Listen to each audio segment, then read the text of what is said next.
Good evening.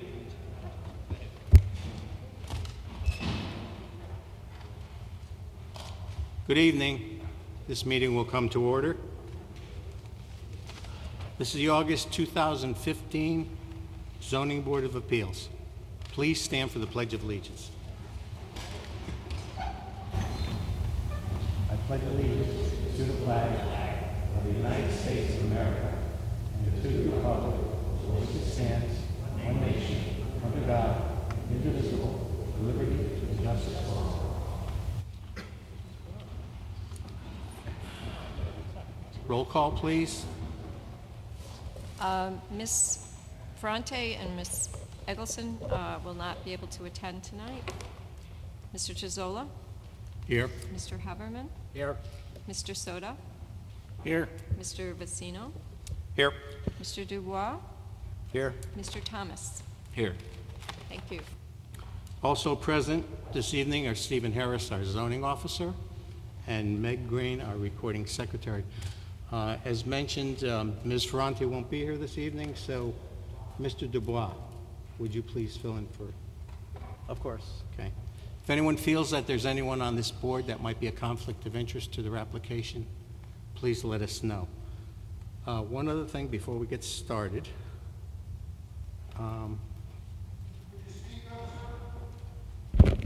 Yes. Mr. Haberman, would you read in item number 2 first? We're going to move that item up. Item number 2, 990 Naugatuck Avenue. HDD, Brian Stone, Esquire, attorney for the Housatonic Terminal LLC, appellant, Recycling Inc., owners, Section 9-2-1, appealed the decision of the zoning enforcement officer on May 22nd, 2015, map 40, block 300, parcel 2. Okay, we have a letter from the Pellegrino law firm from Mr. Stone, I believe, asking, the letter is a request of a continuance of the hearing from this evening to September 8th, our next meeting. So, Mr. Stone, did you have anything to say, or? No, okay. So it'll just be continued, okay? Item number, there's no motion. It's continued. Item number 1. Item number 1, 53 Chatham Avenue, Zone R 7.5, Joseph Viscount, Jr., owner, vary Section 5-16-3 to install an emergency backup generator in the front yard of a home, map 20, block 224, parcel 17. Mr. Viscount, you're up. You want some help with the microphone? There's a gentleman coming behind you. He'll give you a hand. 'Cause that'll work. That'll work. Good evening, Mr. Chairman and members of the Zoning Board of Appeals. You have to identify yourself and give your My address. name is Joe Viscount. I was born and raised in Milford. I served with the Department of Defense for 43 years, half of my life. I hate to interrupt you again, but you have to state your home I'm sorry, address. my hearing is very... You have to state your home address. Oh, I live at 53 Chatham Avenue in Milford. I'm here tonight to ask for a variance to place a emergency generator in my front yard, as opposed to the requirement placing it in the rear yard. I'm a disabled American veteran, 100% with disabilities, total as well as permanent. I'm also here to represent my wife. She's an American with disabilities too, and she benefits from the VA improvements that have been placed in my home. My wife has problems with heart problems, blood thinners, and a host of other things. And she's one of my benefactors that the VA pays to give me my care. My range of illnesses and problems with the VA is too long to mention. But I served in Vietnam for a year, and I flew Air-Evac airplanes out of there for 10 years. And I was very proud of that work because I think I saved a lot of lives. We used to pick up the gentlemen at the battlefield and get them back to the West Coast and save their lives. So I'm very proud of that flying. Now, I'm here tonight because the VA has been very kind to me. They have given me stair lifts that were electric powered. They've given me a wheelchair platform lift. They've modified my whole kitchen. All my appliances are wheelchair level, and I can approach them and have front use of them. The washer, the dryer, excuse me, I'm getting mental hang-ups here, but excuse me, I'm currently being evaluated for loss of memory and early dementia. I'm 84 years old, so please bear with me. Well, enough said. Page 1 of my handout verifies all my VA disabilities. Go ahead. Yes, come Please forward. pass it on. I'm hand sorry this. I don't have enough. I thought there'd be only 5. Please share one. You have a list of your disabilities. And you're here for your emergency backup generator, so it's up to you. You really don't have to state all of your disabilities to us. All right, all my disabilities are service connected, and I'm 100%, and I've been that way since 2001, when I had prostate cancer attributed to Agent Orange. I think you've heard of Agent Orange. It's carcinogenic that attacks your prostate gland. The service-connected disabilities allow me to, if you turn the page over, allow me to be eligible for special home adaptation grants.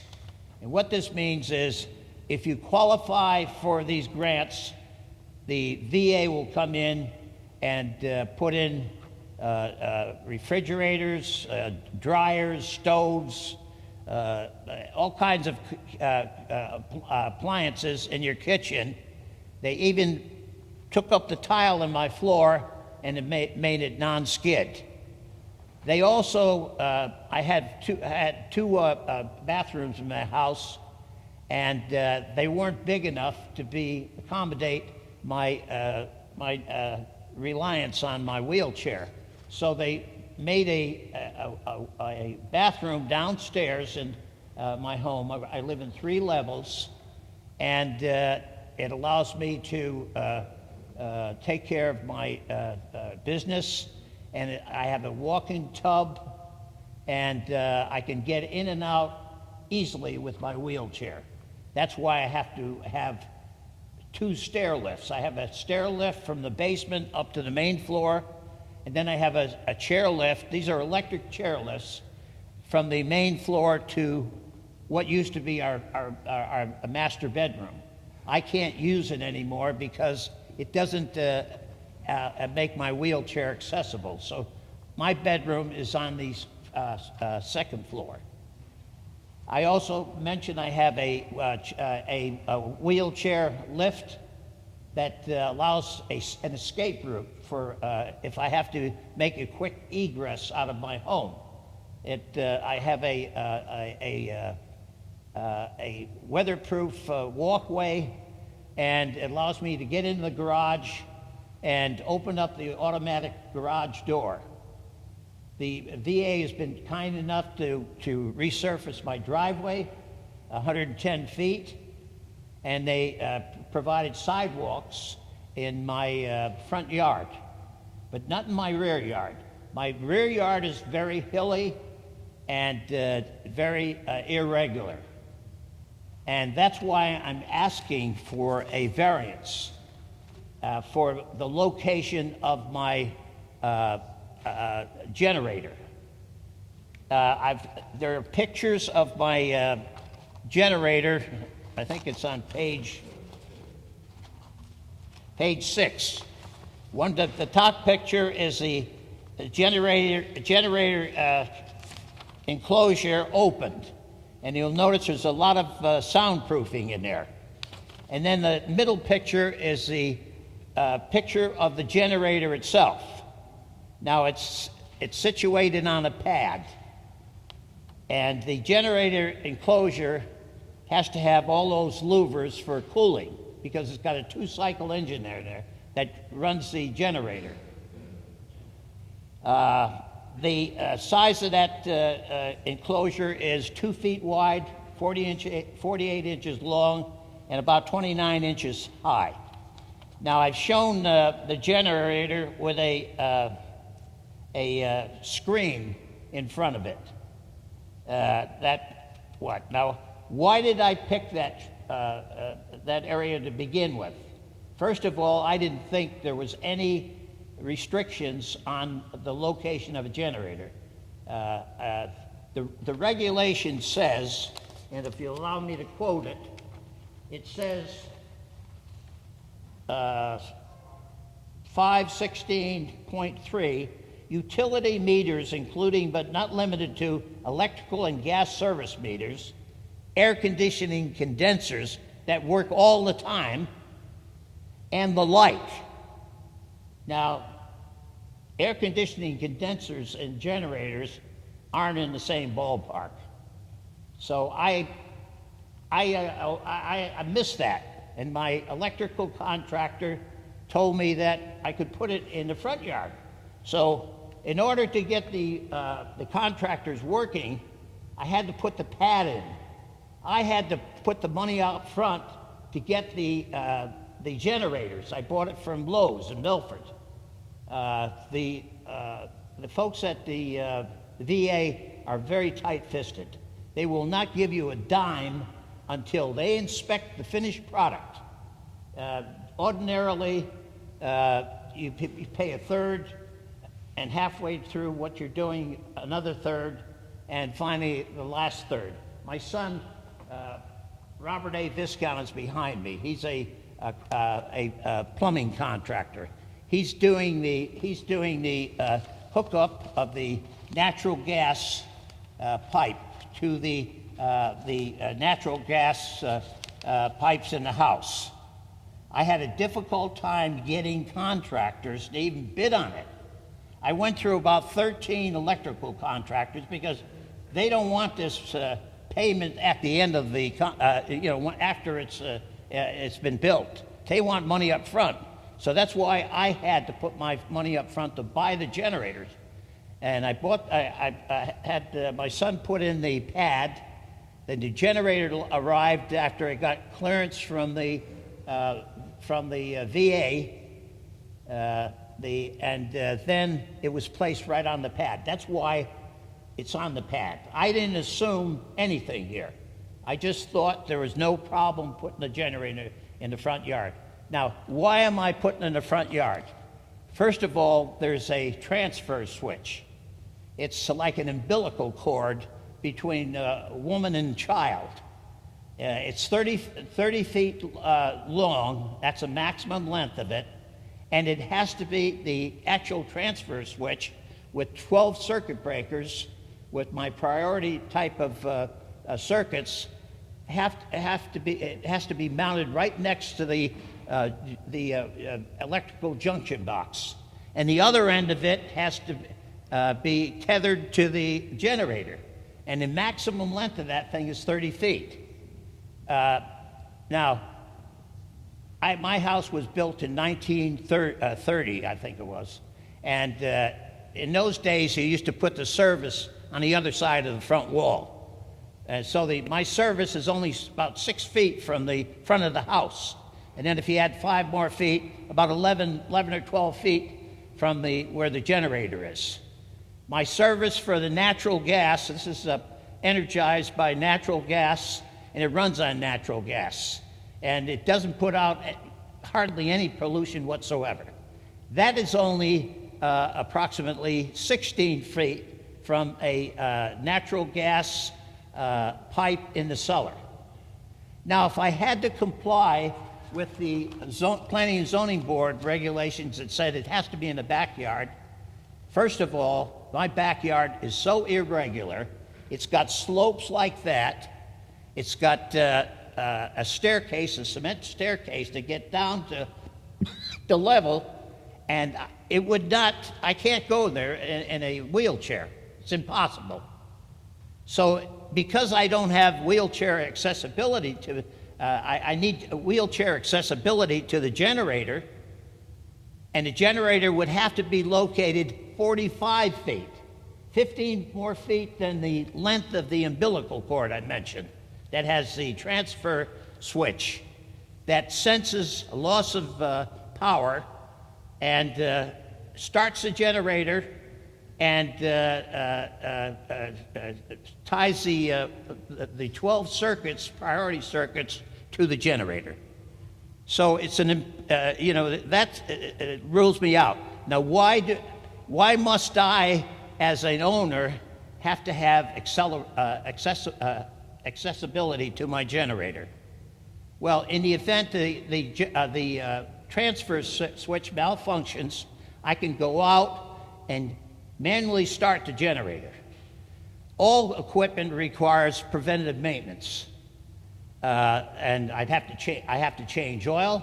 I got rodents all over my property. Insects, they'll get in this enclosure and block all the air cooling vents, and that's got to be periodically inspected. In my backyard, I got a number of trees in the backyard, and they all shed leaves, and I have an unbelievable amount of leaves there. So I can't put the generator in the backyard. Now, I gave you some pictures of the opened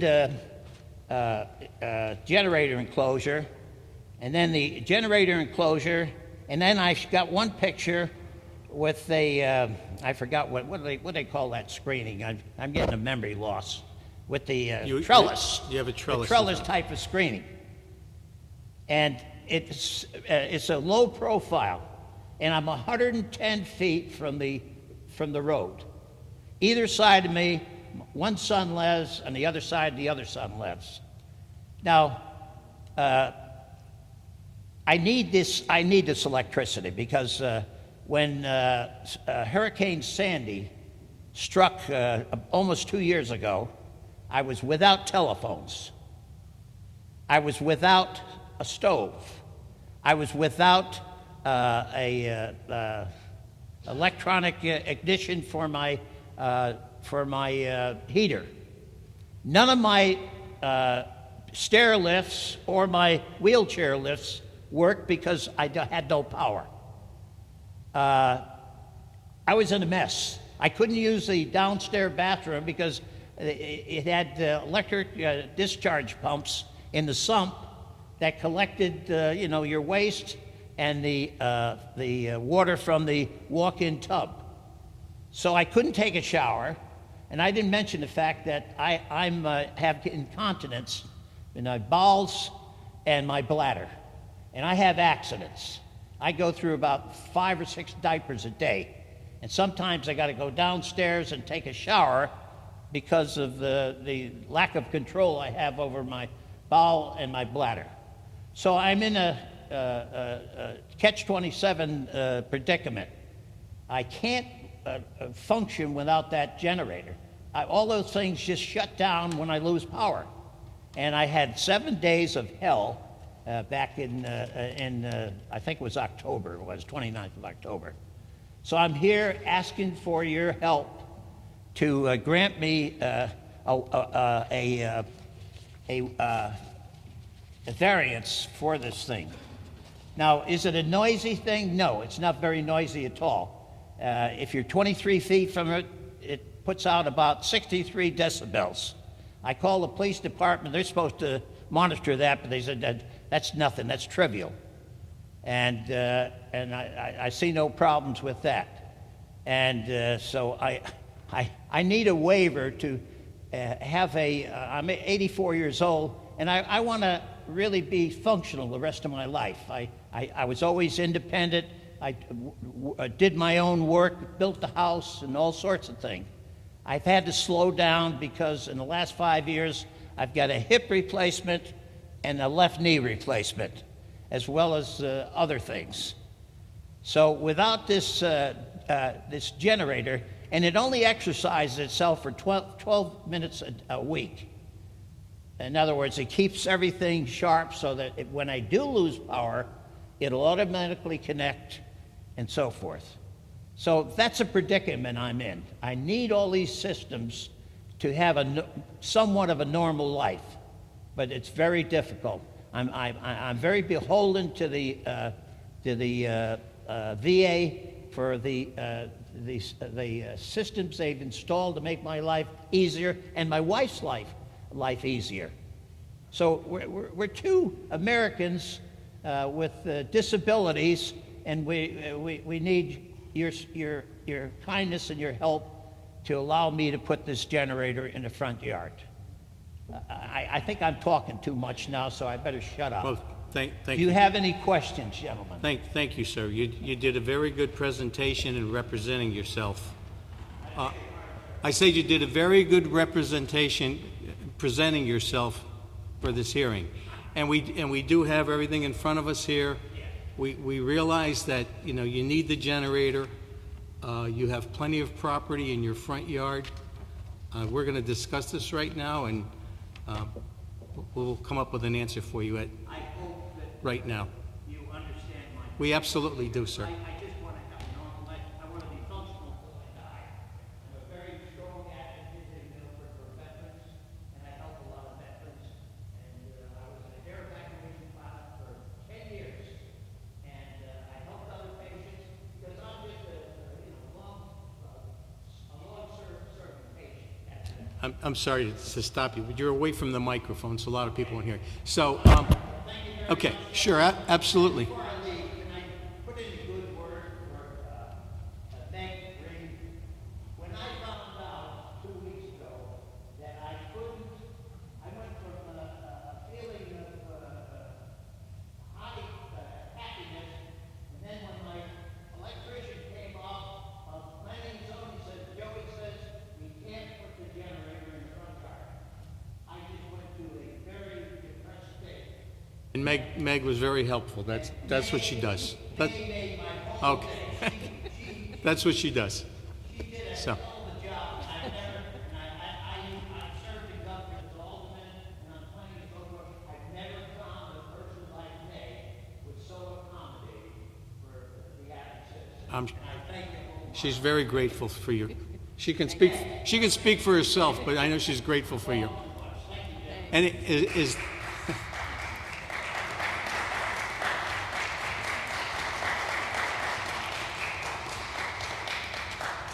Is there anyone else speaking in favor of this application? Is there anyone here opposed to this application? Okay, this hearing's closed. Any questions for this gentleman? No? I think he did a good job of filling us in, so. Okay, so this hearing's closed. Excuse me, sir, did you say it passed or not? We're gonna vote on it right now, sir. We're gonna discuss it, and you'll have your answer within the next couple of 3 minutes. Okay? Comments, gentlemen? We need a motion? Make a motion to approve. Second. Reason for approval is the layout of the property, and he has a true medical hardship. We have a motion to approve, and we have a second on the motion. Mr. Dubois. With the motion. Mr. Haberman. With the motion. Mr. Soda. With the motion. Mr. Vecino. I'm with the motion. I'm with the motion. It passes. You're all set, sir. You're all set. It's approved. Okay?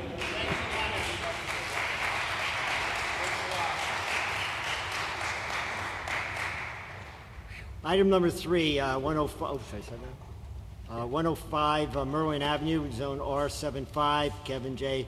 Cassidy, Esquire, attorney for P. Dwyer and K. O'Malley, owners, various sections 3-1-4-1, side yard setbacks as follows. East, 4.9 feet, where 10 feet required. West, 3.5 feet, where 5 feet required. 4.1.4, east stairs, 1.7 projection, where 8 feet permitted. East eave, 3.9 projection, where 8 feet permitted. West eave, 2.5 projection, where 4 feet permitted. For new single-family home, map 59, block 795, parcel 40. Good evening, Mr. Chairman, members of the board. My name is Kevin Crusade, and my office is here in Milford at 26 Cherry Street. With me tonight is Mr. Peter Dwyer, one of the owners of the property. This property, as you know, is located on Merwin Ave. It's in an R75 zone. The current use is a single-family home. The proposed use is intended to be also a single-family home.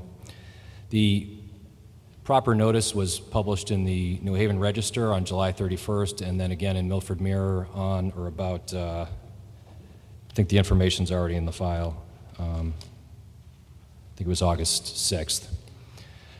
The proper mailings have been done, and the sign, the property's been posted with the sign for the required period of time. I've provided an affidavit to the effect of the mailings and the posting of the sign, and also photographs of the sign is posted. So I think the notice requirement has been met.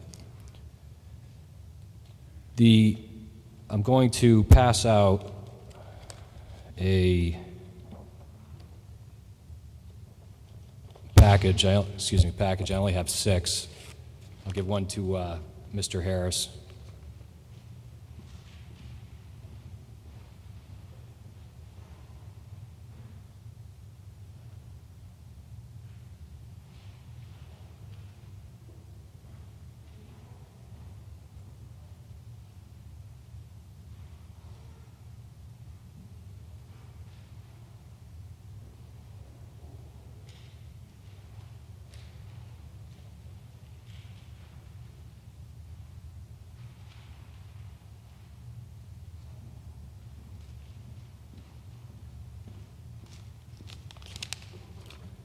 I'll go through most of those documents during the course of the presentation. Within here, this lot was created at least back in 1909, probably actually earlier. I stopped researching back when I hit 1909. There's no subdivision map that it was listed on the land records, referred to in the title description about when it was created, but it was conveyed as a lot with this legal description from at least 1909 forward. As you know, the regulations for the planning and zoning for the city of Milford were not established until 1929. So this lot predates the establishment of the zoning regulations. In 1929, or that time frame, 1929, 1930, it would have been considered a D residence zone, and the required width was 30 feet, which this lot has, so it kind of makes sense that it was created back in, around that time frame. And the required square footage was 2,800 square feet, which this lot exceeds that. It has about 6,800 square feet.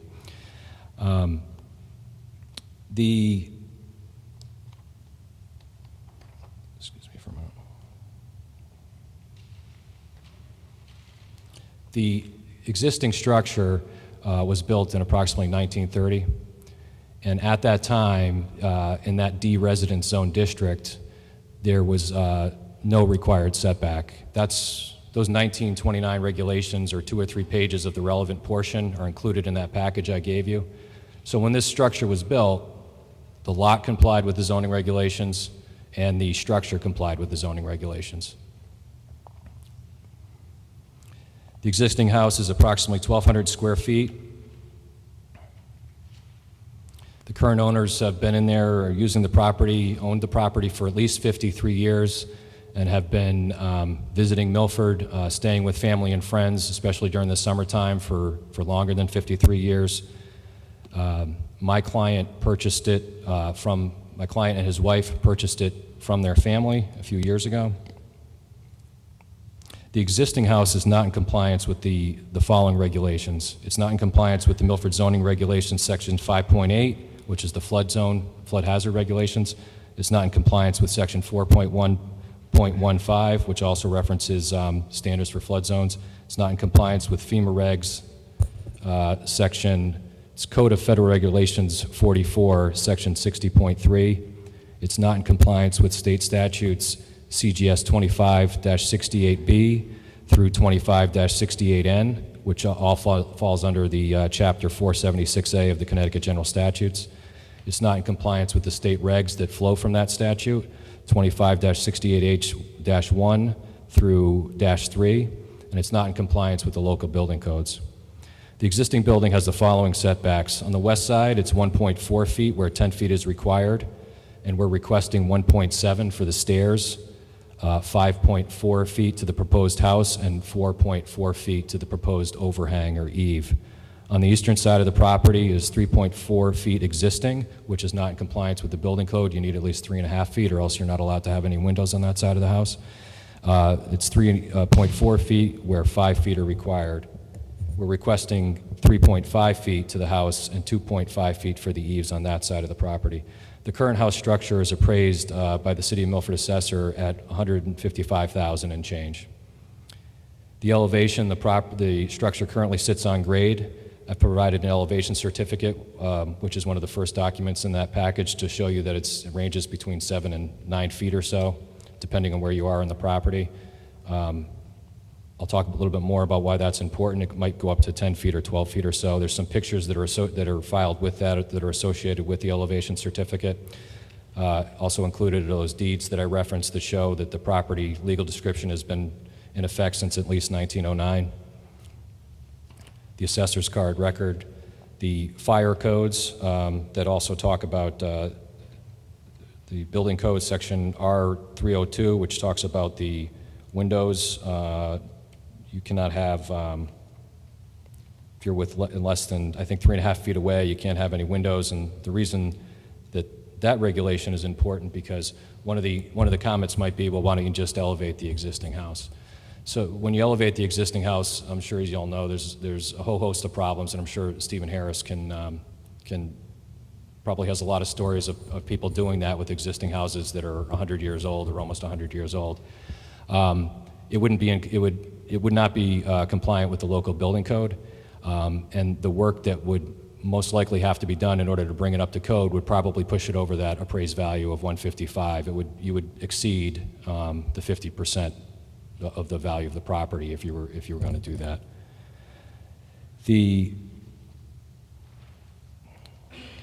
Due to the elevations, the property is located across the VE13, VE12, and AE12 FEMA flood zones. I've submitted what they call on the FEMA website a fermet, or just a little picture that has the flood map that relates to this property as well as the surrounding properties in the area. That's part of that package as well. So you can tell that it is in a flood zone. It's in the coastal area management zone. The hardships are the size of the lot. It's under the 7,500 square feet. The width of the lot, it's 27.6 feet where 60 feet is required. The elevation of the lot, it's in the flood zones across the elevations that I just mentioned, VE13 over through to AE12. The reason this is significant is because if you compare it, I'm not just talking about the properties on Merwin Avenue or on the shoreline, but if you compare it to other properties in R75 zones, there's R75 zones, I think there's about 3,300 or so in Milford properties in the R75 zone. So if you compare this property and the other properties in this neighborhood to the overall properties in R75, this property is undersized, and more importantly, it's in a flood zone, which not all the R75, I think the majority are not.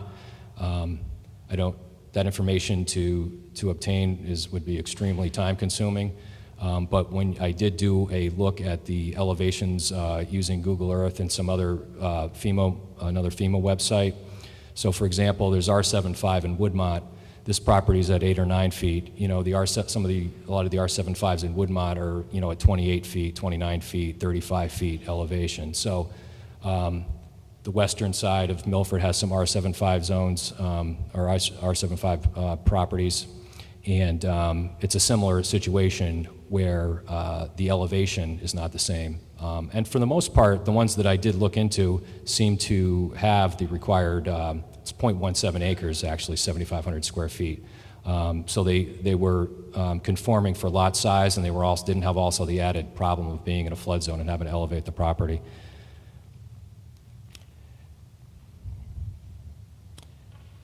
I mentioned the variances that we're requesting, and this is important because we're actually reducing the current setback issues. So the variances in the side yard setbacks that we're requesting are less non-conforming than what currently exists on the property right now.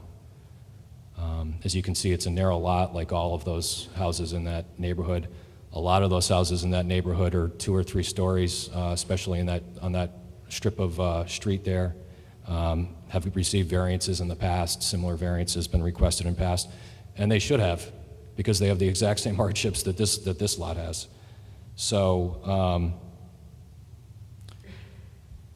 as you know, the adherence to the strict letter of the zoning ordinance must be shown to cause unusual hardship unnecessary to the carrying out of the general purpose of the zoning plan. These variances that we're requesting don't affect substantially the comprehensive plan. There is unusual hardship because there are many different that are connected to this lot and a few lots like it in the R75 zone. Is the necessity to elevate. It's the necessity to comply with the FEMA standards. You know, this lot now, or this house now as it exists, doesn't comply with any of the flood zone regulations. It's sitting on the sand, essentially.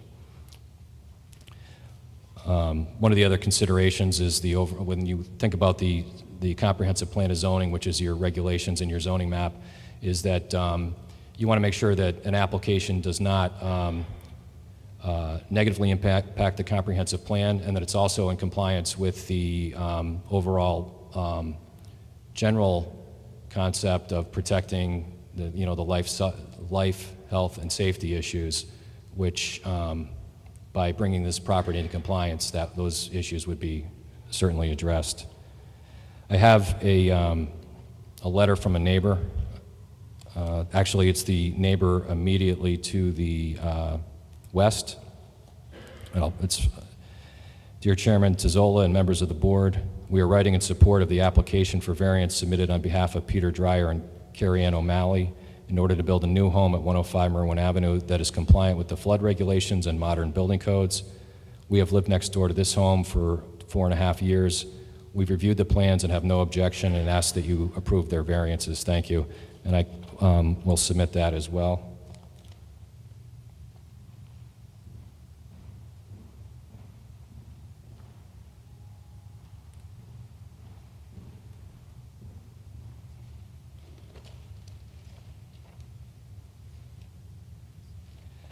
You'll notice as part of the plan, or the package that I had given you, I drafted a proposed motion to approve, not to be presumptuous that you would actually approve it, but in order to survive an appeal, the motions have to, your approvals have to be written a certain way and state certain things. It's just a proposed or suggested motion to help you with any guidance on that if you decide to approve it.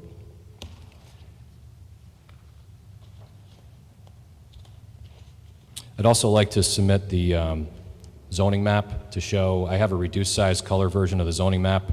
You can see where all the R75 zones are in the city of Milford on this map. I tried to get a larger map, but I wasn't able to get a larger color map in time for the hearing. And you can see where the R75 zones are spread out throughout the municipality and how some of them are on the shoreline in the flood zones and some of them clearly are not.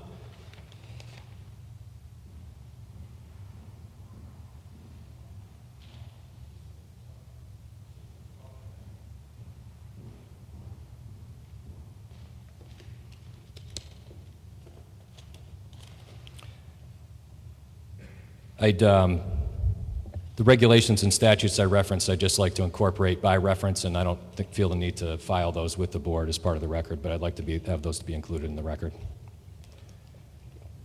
Pending your questions, complete. Questions for Mr. Crusader? Is there off-street parking? Mr. Crusader, right here. Is there any off-street parking? Is there going to be parking underneath the house at all, or is... There's currently off-street parking, and there will be off-street parking if the plan is approved as is, including garage space. Yeah, they have a decent amount of off-street parking. That'll remain the same. Yeah. Let me just clarify. I don't know if the number of spaces will remain exactly the same, but they'll have sufficient off-street parking. Correct. Yeah. The proposed home is actually narrower than the dwelling that was there, That's correct. and it's readjusted on the lot to be more centered, of course. Yes. The only thing is the addition of the proposed eaves and things, that brings it back pretty close to where it was. But, As far as the eaves go, yes. it brings it back, but I still think that it's, actually I can look at the map and you can see on the plans, Mr. Reardon, who prepared this map, he actually has the 2.2 to existing. You know, if you look at the west side, for example, so it's 2.2 feet to the existing house, and then the proposed is 3.9 feet to the overhang. That's towards the beach on the eastern side. So it brings it back a little bit, but it's still not as tight as it is existing. Those are all listed on both the left and right side of the proposed site plan.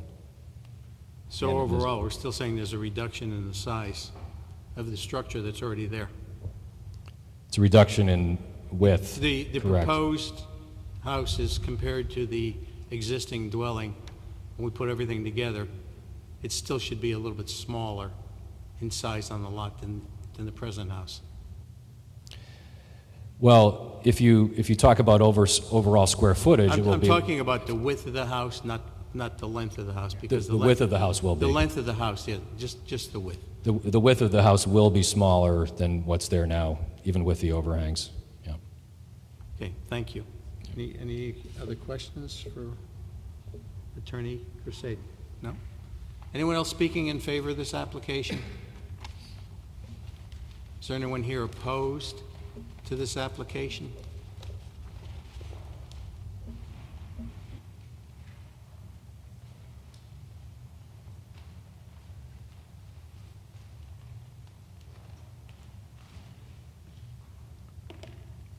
Hi.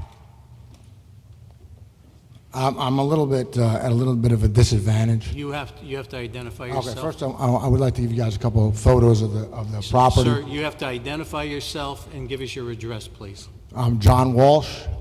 My address is 107 Merwin Avenue.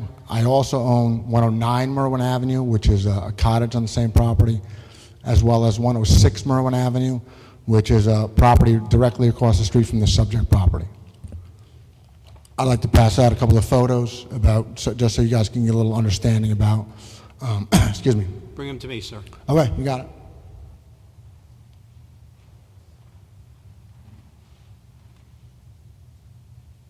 Mr. Harris, do you have to see one of these? No.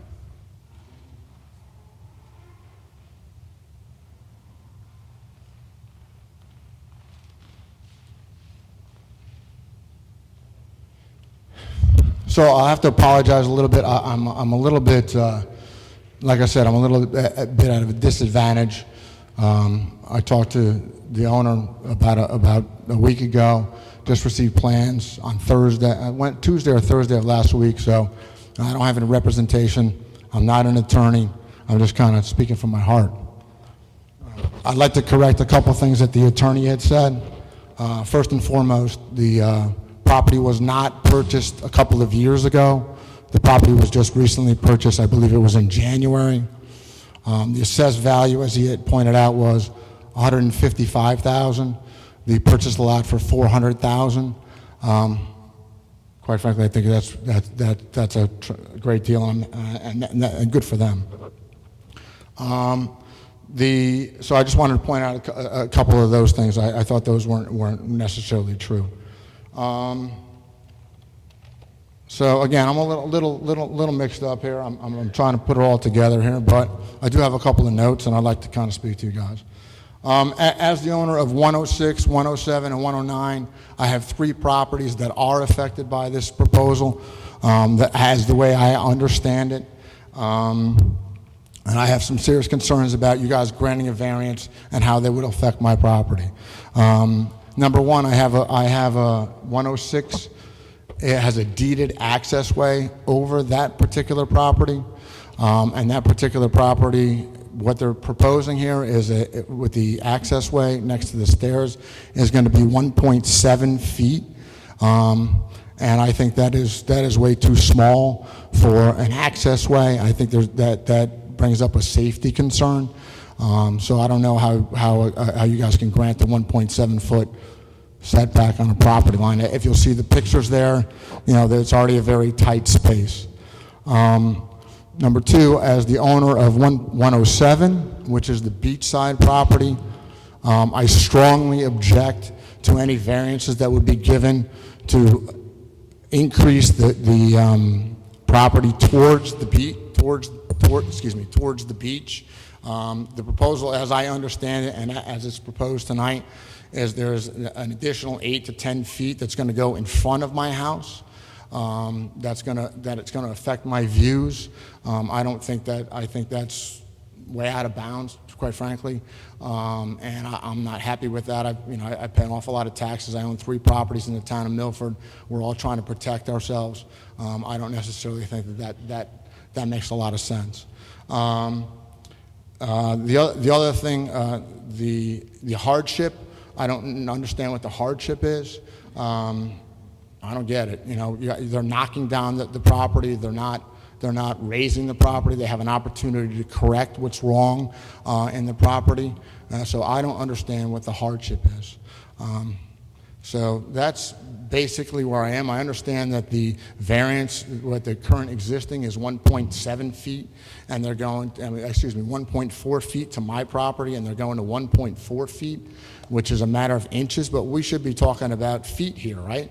Because they're supposed to be 8 feet from the steps and 10 feet from my property. So I don't understand where the hardship is and how a variance could possibly be given on this particular property. The other thing I'll tell you that I think that a lot of the neighbors were misinformed. I don't think they understood the scope of the project. Some of the neighbors had said to me that it's going to be in the same footprint, and that's not the case. For example, I talked to Mr. Alter, and who has written a letter in favor of the project, and he wasn't necessarily understanding that the property, that the proposed garage was going to go all the way back to my cottage. So I think my neighbors have been misinformed. That's the reason why you're not seeing a lot of them here. And so that's and the timing of this has been a real kind of. I got this notice. I got the notice. It was postmarked on the 3rd, which is within the time frame. I got it on Thursday. I had spoken to Peter, but I'm at a disadvantage. I haven't had time to research any of this, but I don't think this variance makes any sense whatsoever. And this is my wife. She's here in case we're here, and we're going to bring the kids, but we don't do that, but that, in case she had it. So we're here. We've been here for a long time. I've been a taxpayer in Milford for an awful long time, and I think we all have to protect what's here, and I don't see the hardship and reason to grant this variance. Okay, thank you. Go ahead. Yeah, okay. I'm looking at the picture you submitted here, and I'm looking at the survey from the surveyor, and the corner of the white fence this is your yellow house here? That's correct. The corner of the fence goes to your corner of your house, but the majority of this space is your property between there now. Again, I got the plans on Thursday. I could talk to an architect, an attorney. I don't know exactly where all the boundary So lines your right of way is mostly on your property. No, the deeded because- access way and right-of-way is on their property. Well, there's only 1.7 feet from the property line to the existing house, so they're making it bigger. What, do you think, so 1.7 feet is I gotta go like this, right? That's to the existing house right now. I understand that. But the majority of the space that's there is on your property now. And I don't think that's right, so why do I have, I'm going by a certified survey here, so. I get it, but why do I have to, why does he have to, why do people have to walk, so just so you understand. What I'm just pointing out to you is they're not making the space any smaller. What I just want to point out to you, it's just not my access way. There's other properties that have access way over the property. And number two is it's not like they're raising this existing house. They're knocking it down. So just because it's 1.7 feet doesn't make it right. And I've just purchased this property, so across the street, and I was going to address the fact that it's only a 1.7 foot access way, 1.4 foot access way to begin with. That doesn't make any sense. So now we have an opportunity to correct this problem and fix the problems that have. So I don't see the hardship, is my point. Any other questions or comments? Okay. Anyone else speaking in opposition? Anyone else speaking in opposition? Okay, Mr. Crusaden. You can address some of his concerns. Yes, may I take a look at the picture that was submitted? I haven't had a chance to see Come that. forward, yes. Actually, here, you can take this. We have extras.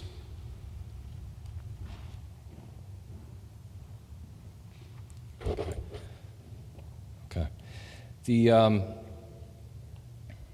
With respect to the access way or right-of-way, that's in the deed. It's in the deeds that I submitted. It's clearly stated there. I researched that as much as possible. There's no minimum width to it.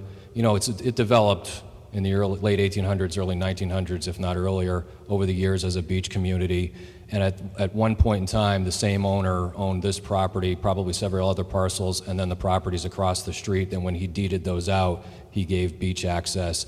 But there's no minimum width or space, so we're actually increasing the space, albeit it's by 0.3 feet, but it's more than what's there now, which is 1.7 feet. So we're increasing the amount of space to it's 1.4 feet. We're increasing it to 1.7 feet. So that's with respect to that. I mean, it is what it exists now, and there's no requirement that it be a certain width. If you look at the site plan on your plans, if you can see it, it's not, the house isn't moving any further. It's moving a little bit further down towards the beach, but they have plenty of room for setback. They could move even further down the beach if they wanted to, but then they would have to comply with a higher flood zone elevation, and rather than the breakaway walls or the foundation, it would have to be on piers or something along those lines, is my understanding. They have no intention to do that. And they have every intention. Mr. Dreyer, I know, has been in conversations with Mr. Walsh and has showed him the plans, and they've had email communications and talks, and I understand it's a change in the neighborhood. But respectfully, the houses that surround this house were all built with variances. You know, not Mr. Walsh did not come. That was 99 and 2001. It was not Mr. Walsh who requested the variance. But in that house now, owning that property now that has two separate larger structures on it, was all built with variances. I have copies of the variances now. I'll submit for the record. Similarly to other properties in the neighborhood that are large square footage, a lot of the properties there would not be built without the variances granted. When you look at the minutes from those meetings, which I did, their hardship is the width of the lot and the size of the lot, which is two of the hardships that we're asking for now. Then you go into the flood zone or hazard regulation as much, but those were the other requested. Those are along the lines of the requested variances. So I can submit, variance approvals and field access cards from other properties on that street over the years, or at least the variance approvals that show this is not unusual for this neighborhood. And every one of those variances for those houses most likely probably should have been granted because all of those lots have hardships, the same hardships that we have tonight. I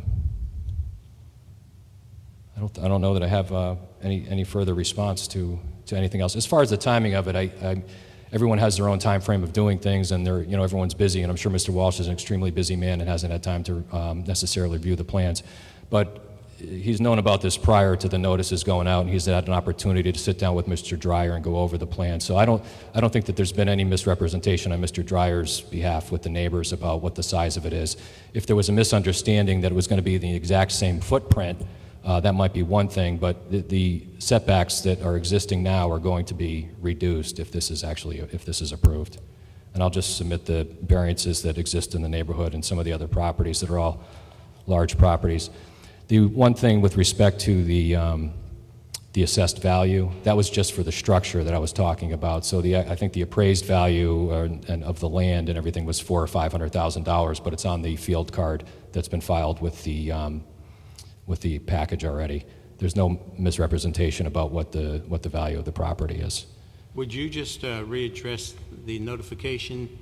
I believe you said you stated when it was put in the New Haven Register and when the placards were put up and... Sure. I filed the affidavits are filed. I posted the placard myself on Monday, August 3rd, sometime after work, and took a couple of photos of it. My staff mailed out the certificates of mailing, which were significant in this case because of the condo association required to be noticed. I mean, there was, probably close to 100 mailings that went out, but we did the certificate of mailings, and that was either on Monday, August 3rd, or it would be Friday prior to that Monday that they both went out. But there's affidavits on the records. The reason that this was published in the New Haven Register originally because there was a misunderstanding between staff and myself about whether this was going to be going forward. This matter was confused with another matter that had been resolved without the need for variance requests. So it was still published within the time frame required under the statutes for notice. And then it got published with the normal publication in the Milford Mirror on August 6th, I believe. But backing that up, my understanding is that this conversation's been going on between Mr. Dreyer and his family and Mr. Walsh and his family for, maybe a week or so prior to that, maybe even longer. Yeah. Go ahead, Mr. Soto, you have a question? It looks like the new deck is going to be on the same footprint as the old deck as far as the length to the water.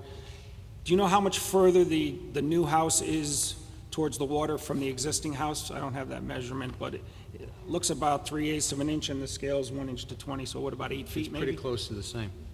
Oh, yeah, it's, and the intention was to keep it, really close to the same. So I think it's About 8 foot longer maybe? 8 feet, you said? Well, No. it looks about 3/8 of an inch, and the scale's 1 inch to 20, so 7, 8 feet? 4.5 to 5 feet. 4.5 to 5? Okay. Right. And, my client, part of living in a community like Milford and on the beach, it's very important to have good communications and good relationship with your neighbors, and that's what they love about coming up here, and that's what they've loved about coming up here for years. So, he's going to continue to listen to Mr. Walsh's concerns and to work with Mr. Walsh, within reason. He's not going to not build something. As you know, as you sit here now, another major storm, could cause significant damage to the structure, and we'd be coming back here asking for variances to rebuild it or replace it. Thank you. Any other questions, Mr. Crusader? No? Okay, this hearing's closed. I'd just like to...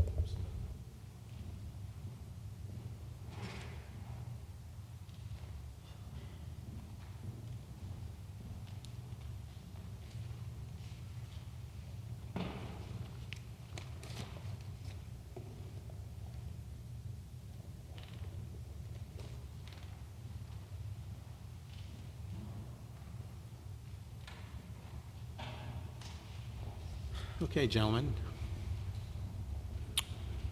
What do you think? No. No, I had closed the hearing. I had closed the hearing, no.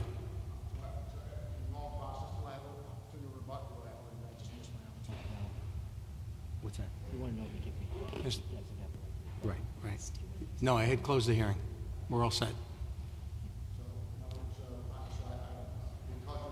You want to rebut some of his comments? No, I had closed the meeting, sir. There is no rebuttal from, he had the final rebuttal. He had the final rebuttal. Okay. You had stated all of your comments and your, you know, and he had summed it up, so that's why I had closed the meeting. Okay? All right, thank you.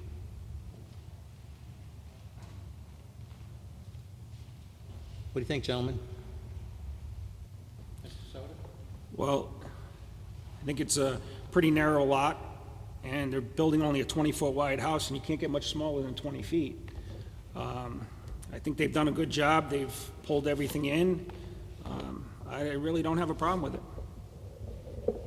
They reduced the existing nonconformities, and I agree. I said you can't bring it any tighter, otherwise the house is going to be way too narrow. I mean, we make attempts to have people reduce nonconformities, and they did that willingly themselves. And, you know, they're building a 20-foot wide house, which at times, you know, we're begging or mandating applicants to do that. They came here before us and already did that.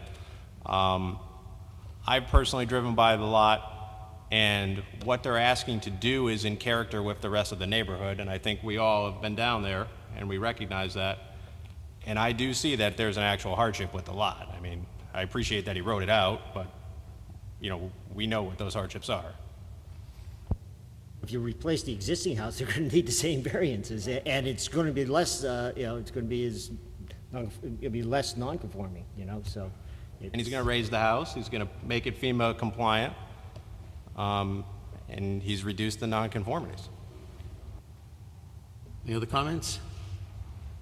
I'm agreeing with you gentlemen, just listening to you, because it's very seldom that we have someone that actually makes it just a little smaller than the existing structure.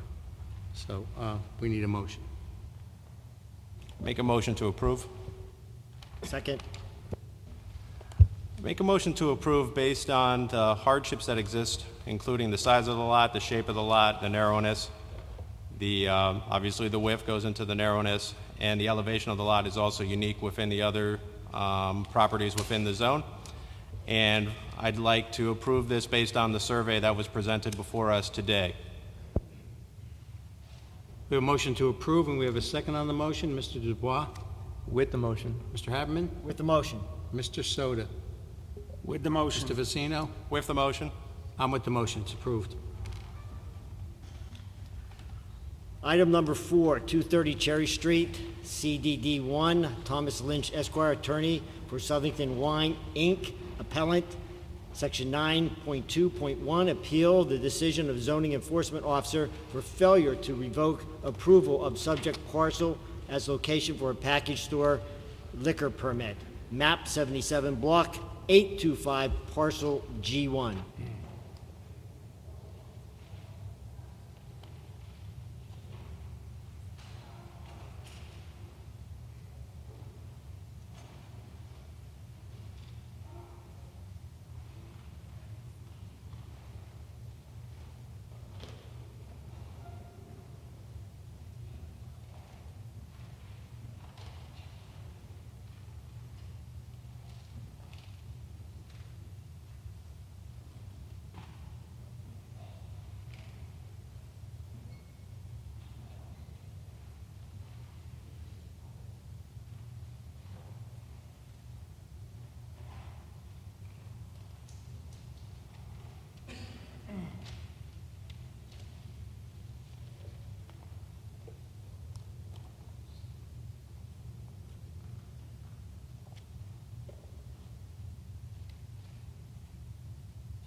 Good evening, Mr. Chairman. For the record, my name is Thomas Lynch. I'm an attorney with the law firm of Lynch, Trimbicky, and Boynton, and my office is located here in Milford at 63 Cherry Street. And I'm here tonight with John Palumbo, my client, who's the owner of the wine spirit store at 177 Cherry Street here in Milford.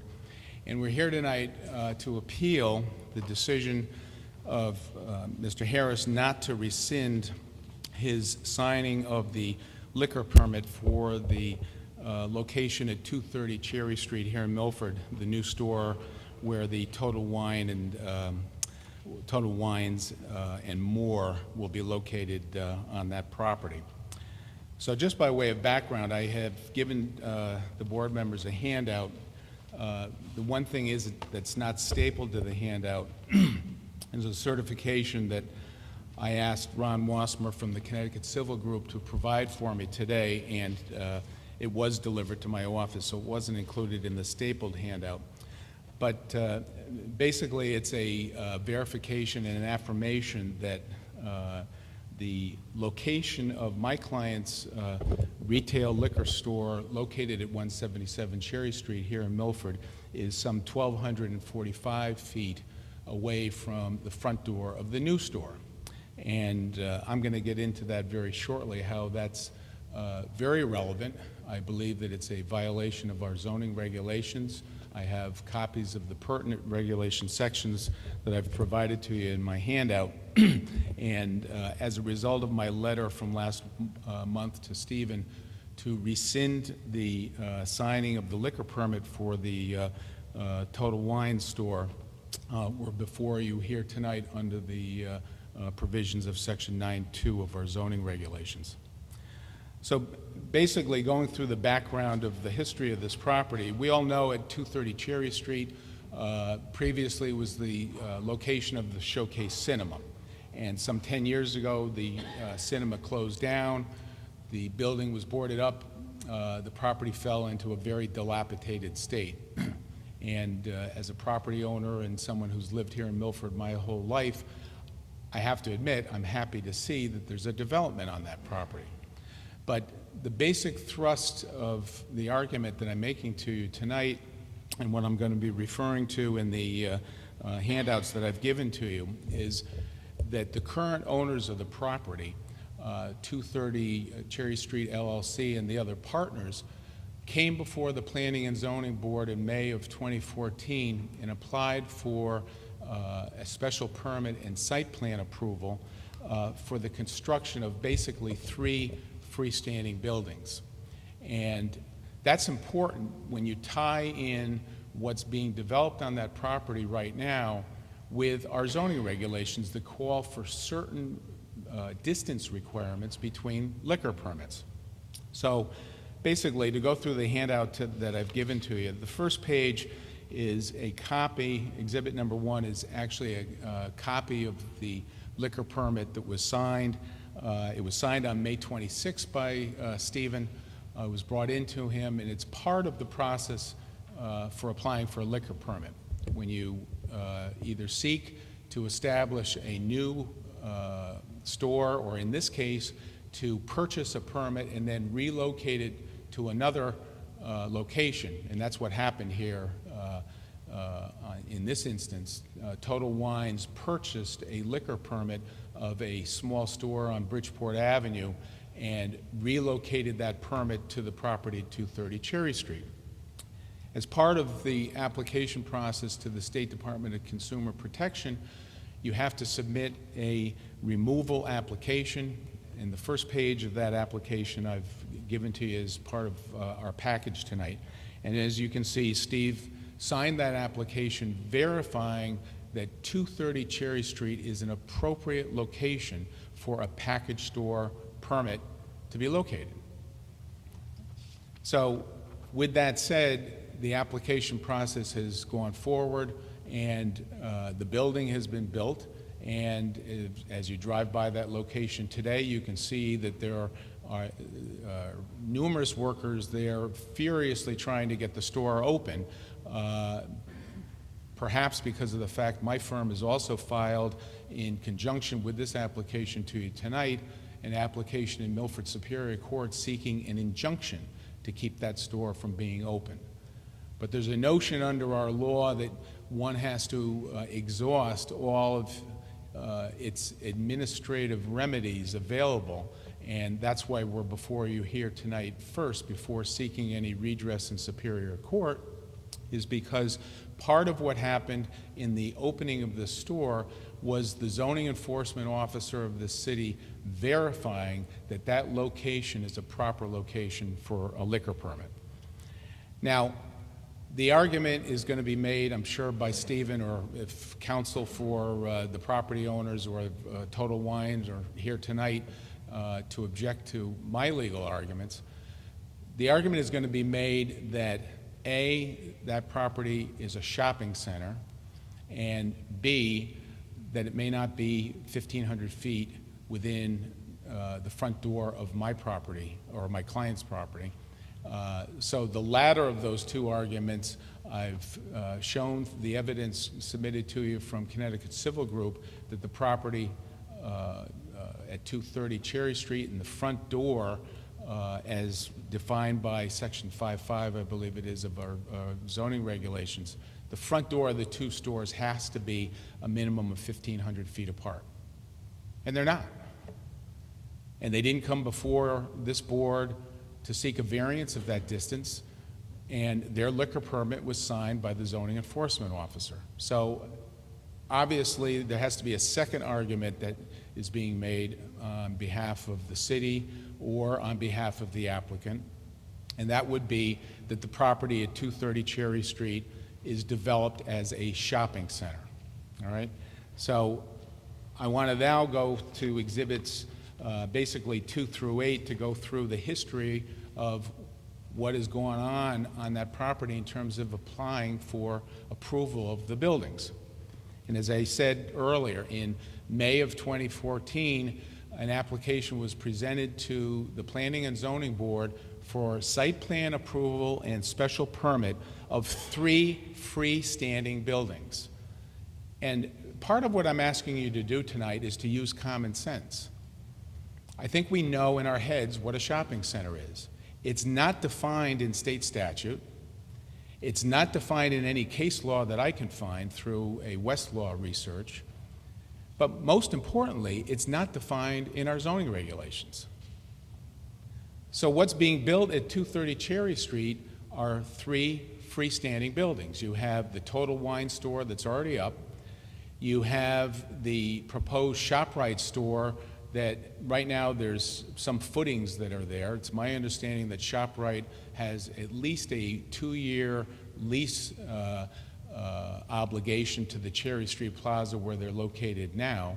So query as to A, whether that building is going to be built within the next year or so, or it may not be built at all.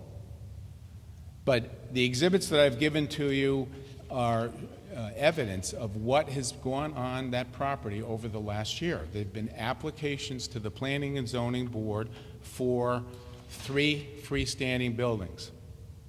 I also direct you to exhibit number 4. It was a statement of use that was presented by counsel for the developers when they appeared before the Planning and Zoning Board on May 20th of 2014. And I want you to read the statement of use. Nowhere in this document does it say anything about a shopping center. It talks about 3 stores. It talks about a ShopRite building. It talks about a 26,000 square foot retail building, and it talks about a gas station. And in my mind, again, without any legal definition as to what a shopping center is, in my mind, a shopping center is a structure with multiple tenants utilizing a common parking lot, utilizing common utilities. And I don't think, in my opinion, that's what's being built at 230 Cherry Street is a shopping center.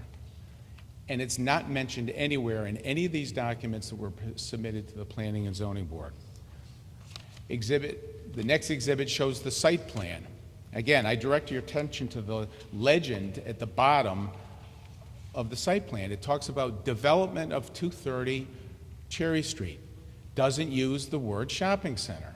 Doesn't say development of Cherry Plaza or some other catchphrase that normally is used for the development of what we would commonly call a shopping center. It's 3 freestanding buildings. The further exhibits are the letters from David Sulkus that were issued in August after the Planning and Zoning Board conducted its public hearings and issued its approval.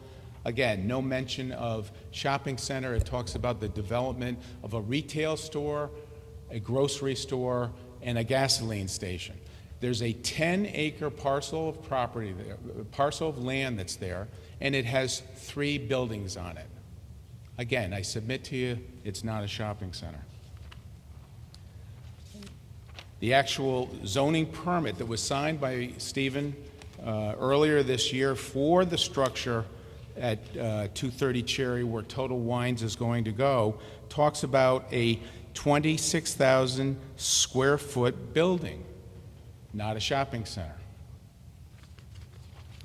So the last thing I want to direct your attention to is the last page of my handout to you. It's a recitation of the zoning regulations. And under our zoning regulations, you're supposed to be 1,500 feet apart between one package store location and another, unless you're in a shopping center, again, with no definition, of 40,000 square feet. And what that regulation does, it allows for one free permit. You can be directly across the street from another package store. You can be 200 feet. My client's store is 1,200 feet, but you can be 200 feet. You can be 100 feet from another package store. But if you're in a shopping center with a minimum square footage of 40,000 square feet, you're allowed one permit per 40,000 square feet.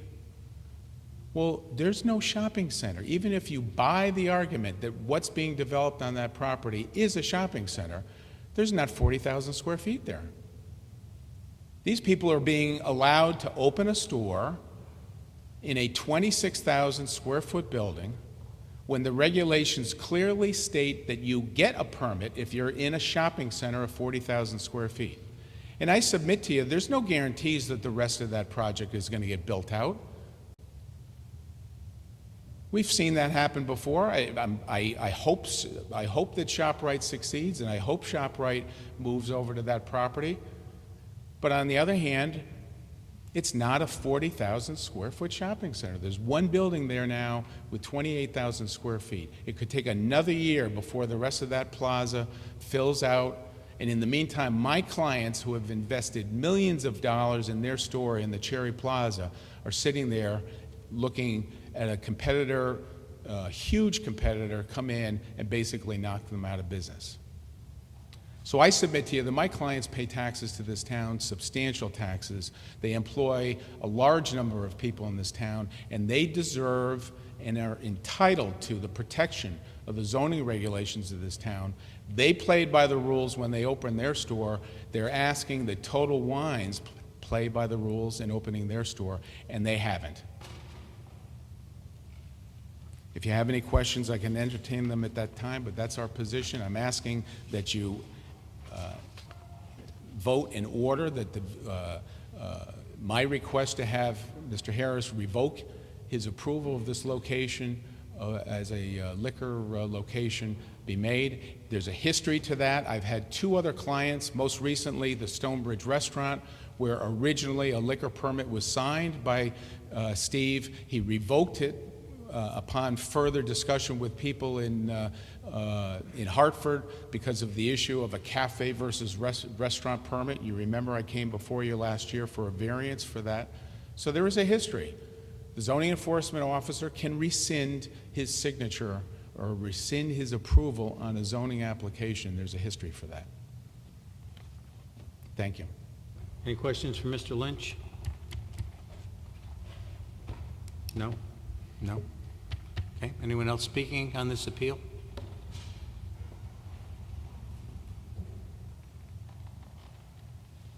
Mr. Harris, you're up next. Also He's will up be in- next, sir. I understand. Also will be in You would be in opposition. opposition. Thank you. I would believe. That is correct.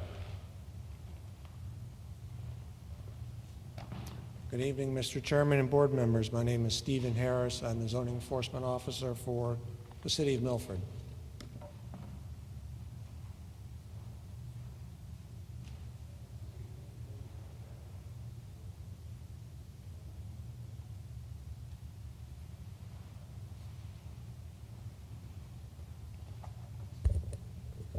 You should all have the handout.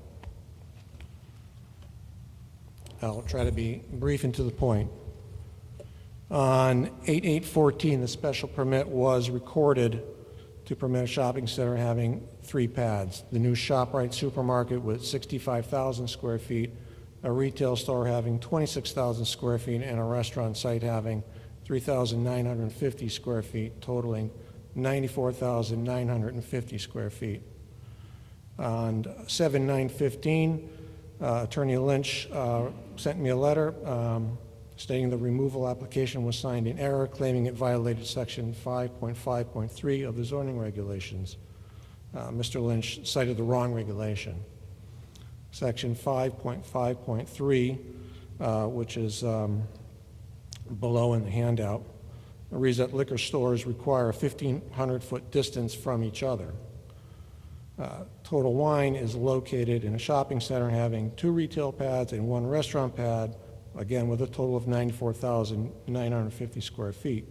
The operative regulation is Section 5.5.5, which reads, in part, notwithstanding the provisions of Sections 5.5.3, shopping centers shall be allowed to have 1 liquor permit for each 40,000 square feet. So Section 5.5.5 exempts shopping centers from the distance requirement of 5.5.3. Also, I have to note that I did not respond to Mr. Lynch's letter of 7/9/15, and not responding is not an appealable decision according to the court. Moving on, Attorney Lynch also claims that Total Wine is not located in a shopping center. Although the regulations don't define a shopping center, it is defined by Merriam-Webster as a group of retail stores, also known as a shopping plaza. And a quick drive up and down the main commercial districts of the city show multiple shopping centers, plazas, some with multiple buildings, including the current ShopRite Plaza at 155 Cherry Street, which has multiple stores and multiple buildings. Clearly, Total Wine is part of a shopping center as it consists of multiple tenants.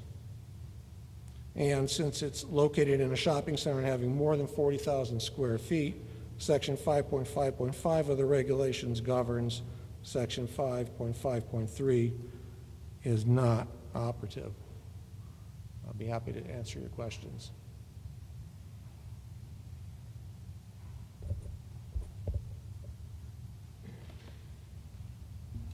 When 177 Cherry Street was established, were they in the same kind of situation that they would be located as part of a shopping center? Yes. It's a shopping center of multiple tenants with more than 40,000 square feet. So any liquor store moving into that plaza would have benefited from Section 5.5.5. Any questions for Mr. Harris? Mr. Soda? So do you consider like pad site shopping centers? Yes. So, A shopping center doesn't have to be, using common sense and logic, a shopping center does not have to be just one building with multiple tenants. If you drive up and down Boston Post Road or Naugatuck Avenue, you can see some have multiple tenants in one building, some have multiple buildings with multiple tenants. what would you consider the Lowe's? Would you consider that a shopping center there? Where Lowe's is? Yes.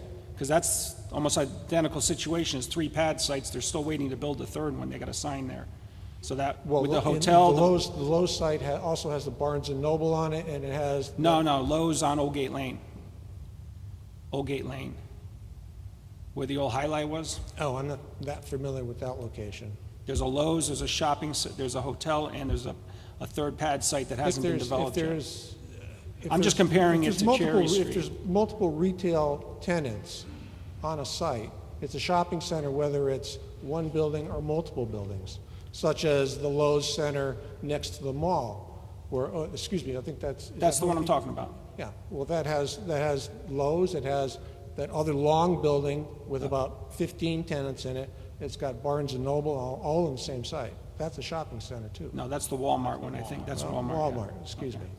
Stand corrected. On the other side of the highway. On the other side, next to Duchess and all that? Duchess, the rest, Popeyes. I'm not picturing it. Yeah. It's on Old Gate Lane, where Eastern, I think, what's that, Eastern Town Road goes in? Yeah.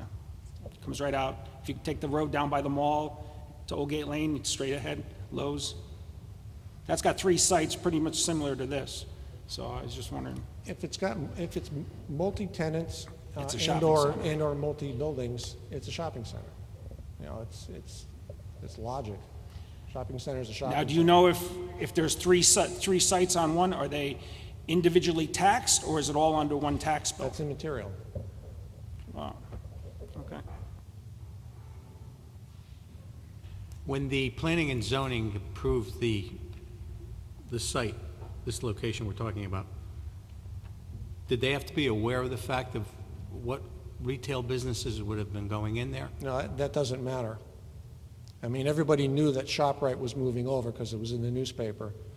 But the other two paths, I mean, the other retail building, they approved it knowing it was going to be retail, but not knowing who the tenant would be. And it really wouldn't matter if they knew who the tenant was.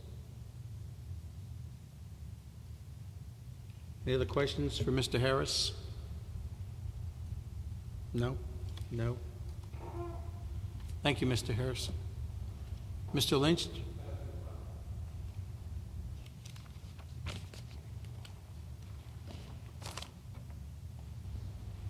Is your comments are going to be short? Do you want to let the Short. gentleman behind you?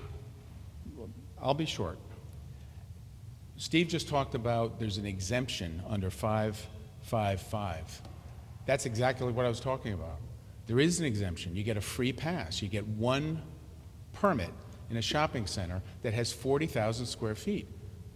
And again, this is, even if you buy the argument that this is a shopping center, there's one building that's up with 26,000 square feet. You do not have a 40,000 square foot shopping center there.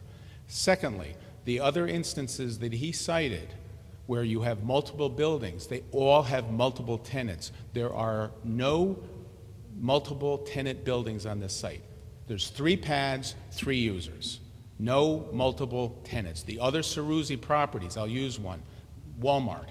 You have the long stretch there where you have the Marshalls and you had Home Goods and you had the fabric store. You had one building with about 6 tenants. Then you had separate buildings where you had Barnes and Noble, and then you had the Walmart in the back.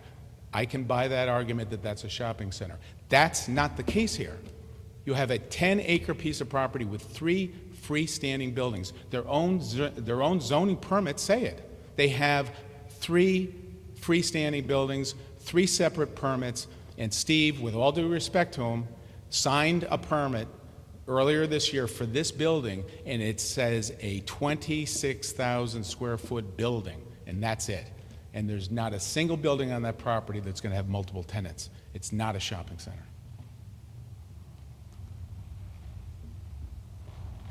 Go ahead, sir.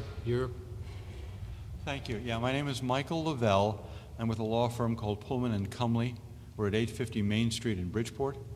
And I represent Total Wine, which is obviously the real party in interest in this appeal because it's our certificate leading to our liquor permit, which is now being challenged. With me is Tom Shea, who's the district manager for Total Wine, and also Nick Cruz, who's the store manager for the store being built. If there are any questions about their operation, they will be able to answer those questions. Also here is John Ceruzzi, representing the developer. And if there are any questions about the development, he can certainly answer them for you, and he can certainly reassure you that this entire site is going to be built. It's not going to be one building and then abandoned.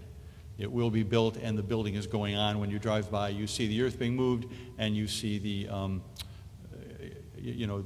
construction of the entire site being built. I have some materials which I would like to distribute to the board.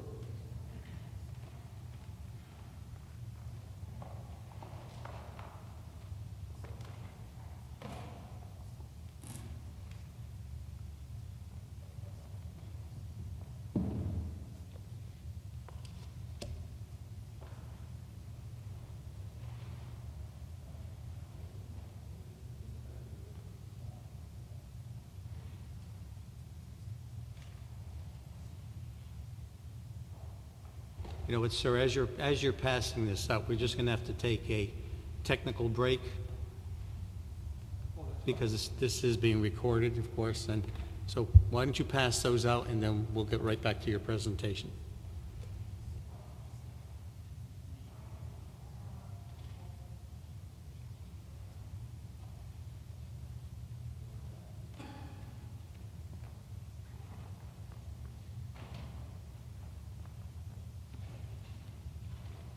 Go ahead, sir.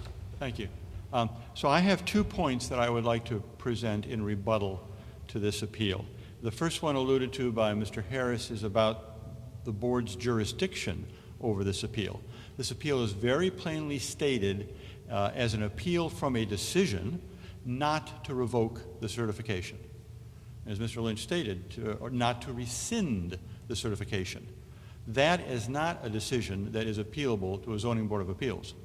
When you think about it, every single day that goes by after a certification has been issued is a day on which the certification was not revoked.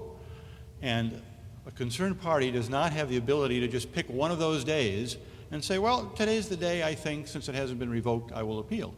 Nor can the appeal be self-generated by sending a letter to the zoning officer saying, please revoke or rescind, and if he does not, call that a decision, a non-decision perhaps, from which you appeal. Now, that was conclusively settled for Connecticut law last year by the Connecticut Supreme Court in a case called the Reardon case, which had very much the same facts.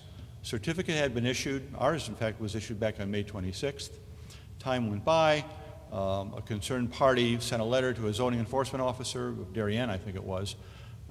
He didn't do anything with the letter in particular. And then an appeal was filed. And the Connecticut Supreme Court said, the non-decision, the failure to revoke, the silence of the zoning officer, the failure to respond to the letter, none of those events are events which can be appealed. So this whole appeal really is misplaced. But if you do go on to consider the merits, so to speak, of the argument, it is certainly correct that we come under, Total Wine comes under 5.5.5, the exception to the 1,500-foot rule, because Total Wine is a shopping center. There is the 40,000 square feet. I mean, there's 100 and some square thousand feet, I think. Mr. Harris attested specifically, or I believe 94,000. One store is almost finished. Other stores are being built. The definition of a shopping center was pretty much settled in Connecticut law back in 1968. Your neighboring town here, Stratford, was looking to incorporate a shopping center exemption to its 1,500-foot rule. You know, 50-odd years ago, this was a newer thing. And what Stratford did back in 68 was to say, set of stores, land, buildings, parking, all common, all under one management or ownership, and with a size requirement. And the Connecticut Supreme Court said that's just fine. That's an excellent definition.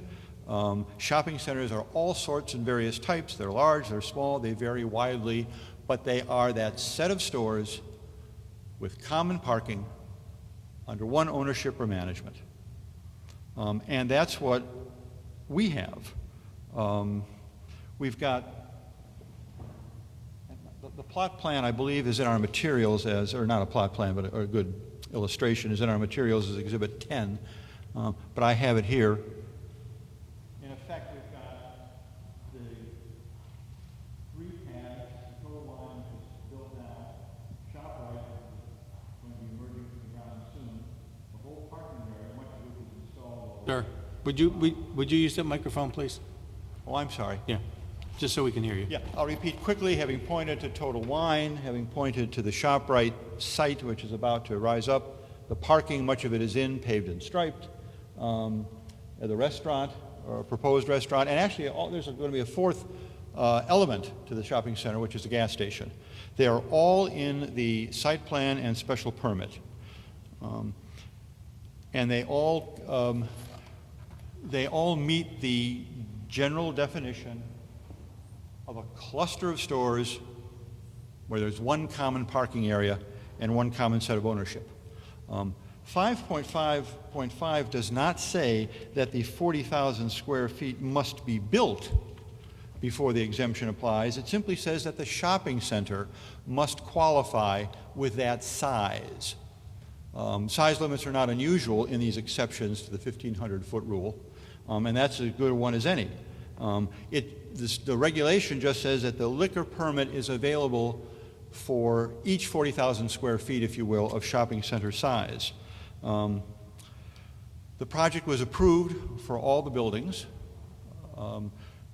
The state of Connecticut grants 5 years to a developer to complete a project. Total Wine has a 20-year lease, so it's going to be there long after the entire shopping center is completed. It's a long-term proposition, but right now the site is a shopping center site. And as to the question of freestanding buildings, we heard from Mr. Harris that that is really immaterial. I have an opinion that we were given from the gentleman who is the chairman of the Connecticut chapter of the International Council of Shopping Centers, who looked this over and gave an opinion. That's our Exhibit 19. But more than that, perhaps, I would ask, where is the logic of having a rule that it's not a shopping center, a cluster of stores and all the rest, but not a shopping center if the buildings are freestanding? I mean, what would we have if we had just that, let's say a line of stores, 4 or 5, in a strip, like a strip mall, clearly a shop with its sign out front and common parking and so on, and now it's a shopping center. But what if those buildings were built with a little 3-foot passage? Or to use the case that was in front of you just not too long ago, a 1.7-foot passageway for some strange reason between the buildings. Has it ceased to be a shopping center because there's a narrow gap between the buildings? And if we put a roof over the gap, would that transform it back into a shopping center again? There just isn't any logic to the concept that the buildings cannot be freestanding, that they must somehow be contiguous physically in order to be a shopping center. And I will tell you, there is no law to that effect in the state of Connecticut or anywhere else. So what we have here is a major project that is a shopping center. It's got the multiple stores, it's got the parking, it's got a single common ownership and management. One building has been built and is just about to open. It'll probably open in a week or so. And the other buildings are on their way. The zoning enforcement officer correctly certified compliance with the regulation when he sent it out on May 26th. This appeal, unhappily, is untimely, and even if it were timely, it would not be correct because the regulation clearly applies. So I thank you for the presentation time, and if you have any more questions, or any questions, please ask them. Questions? Go ahead, Mr. Soda. You referred to common parking, but when I went by, it looked like it was just parking paved around Total Wine.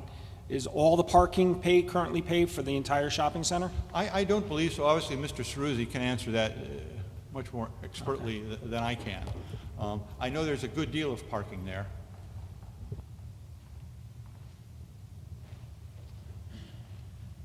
Good evening. My name is John Ceruzzi, and I am with the owners of the shopping center, SR 230 Cherry Milford LLC and VVS 5401 Investors LLC. To answer your question, right now the entire parking lot is not paved because the ShopRite building is currently under construction and we do not yet have a tenant for the third pad. I can refer to the site plan here. Up on the Post Road side of the property. We have installed this main driveway, and the parking is 20% of the way up, approaching the ShopRite, but not right at ShopRite, because they have a staging area for their construction vehicles. All right, well, don't they normally, if it's a shopping center, doesn't all the parking have to be complete for a CO? normally if it's a strip No. mall or something? No, because the building has to be complete for a CO to meet safety requirements as far as egress and fire safety type of items. The shopping center as a whole does not. It does have egress points out to the street that are complete, but we do not need to have all the parking complete. Actually, earlier you mentioned the Lowe's Center. We developed that center back however many years ago. And I know I'm referring to it as a center because the site plan that's approved is approved for a shopping center. The Lowe's is in the back. There's actually 3 potential tenant pad sites in front, and then the Hilton Gardens off to the side.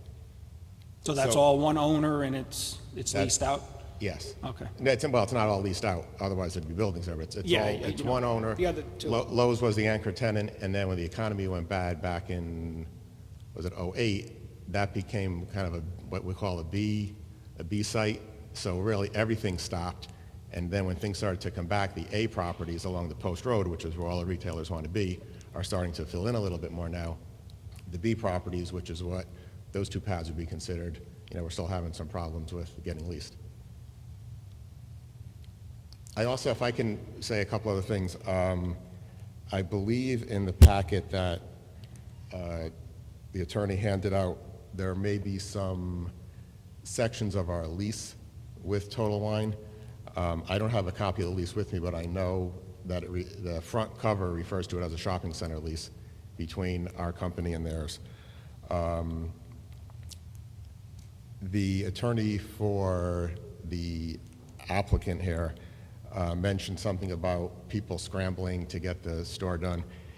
We have obligations in that lease to our tenant, and back in May, we gave them a 60-day notice of when the store would be complete. So we told them on May 20th they could have the store on July 20th, and then they put a schedule together back at the end of May telling us how long it would take them to stock the store and do what they do to it. So really everything is just progressing as scheduled. No one's scrambling because this action came about. As far as the ShopRite is concerned, they are scheduled to open between next April and May, so April and May of 2016.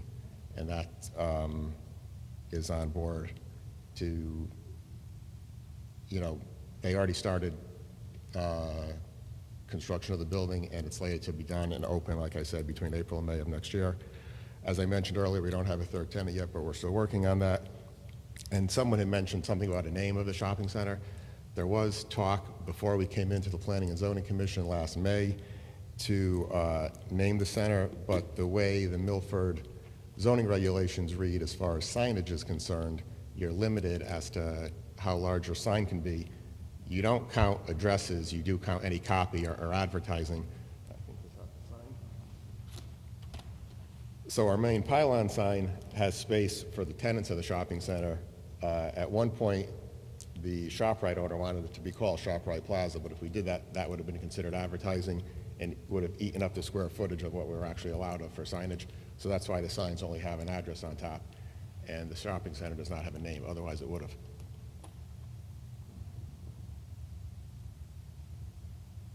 And I'd be happy to answer any other questions. Any questions for Mr. Ceruzzi? Go ahead, Mr. Vicino. Just to refresh my memory and maybe to confirm what I think I heard, the road or the pathway that would connect Total Wine to the third tenant, which hasn't been identified yet, the restaurant, Correct. that's been paved and that is a cut-through right now? Or Yes. no? Yes. It is. We have 2 driveways coming in off of Cherry Street now, and 1 driveway going out to the Post Road. So then it would be your contention that those 2 access points clearly delineate that there is a shopping center there because you have multiple entranceways into a shared driveway with parking spots that are being shared by multiple facilities. Yes. It really, until 2 weeks ago, never crossed my mind that this wasn't a shopping center because we always had it planned as being a shopping center. Fair enough. One other point, if I may. And I forgot who raised the question, but it was something about the various buildings, whether, 2 or 3 buildings on one site is, if it's not a shopping center, I don't know what it would be, but that question was raised. When we did the Milford Crossing Shopping Center, where Walmart is, which was referred to earlier, I sat with your, wasn't the head of the zoning department, but Peter Crabtree was maybe the second in command in the zoning department, to come up with addresses for the property. When that was Ryder Trailer Park, it had one number. I believe it was 1635. I sat down with Peter with our site plan to come up with addresses for that center, and when we took the Walmart building, we didn't give it one number. We gave it 4 different numbers. We divided it up and said, if Walmart ever goes out, what's going to happen here? We don't want to be crunched for numbers, so there's a map in the town hall or city hall, as well as in my office, that we call an address map, that shows in bold what we're going to call the store for mailing purposes, and then a bunch of other numbers. And it was good foresight on his part, because when Modell's wanted to subdivide their space, which they did, and it's now half Modell's and the other half is Five Below, we already had an address number in place. We didn't have to go back and say, okay, the store to the left of them was 2, they were 4, and the next one was 6, now what are we going to do? So even though this is 3 buildings, at some point someone could come along and give the ShopRite, say, 3 different addresses, just in case they go out of business and it gets divided up into being 3 different stores. Any other questions? No? Okay. Thank you, sir. Anyone else speaking? Oh, if I may close, and it's just literally just one quick remark. I do want to reemphasize the Connecticut statute 8-3, which allows 5 years to complete a site plan, approved site plan, special permit. And that's because neither the statutes nor the zoning regs attempt to dictate kind of the exigencies and the economics of the construction. They dictate the uses, as they properly should. But to say that a shopping center or any multiple unit complex needs to rise simultaneously from the ground in every aspect in order to qualify really just does defy logic. It's up to the wonderful developers who create all these wonderfully tax-paying businesses like Mr. Ceruzzi to know how to sequence what is the best way to proceed. But it doesn't change the fact that what got approved was a shopping center. Thank you. Thank you. Anyone else speaking on this appeal? Okay, Mr. Lynch.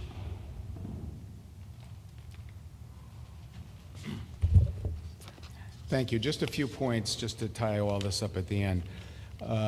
Again, I'm directing your attention to section 5.5.5 of the zoning regulations, and the language is clear. It says, notwithstanding the provisions of 553 and 554, such shopping centers shall be allowed to have 1 liquor permit to each 40,000 square feet of floor area or major fraction thereof. And council said that there's no requirement in that regulation that it be built. Well, it says it right there. It is what it is. It says that you get 1 liquor permit for 40,000 square feet shopping center. And as we're standing here tonight on August 11th, there's not 40,000 square feet there. And there's plenty of golf courses and developments in Florida that maybe got zoning approval, and then halfway through they stopped. I'm not saying that that's going to happen here. And again, I hope the best for the rest of this project and Mr. Ceruzzi's development.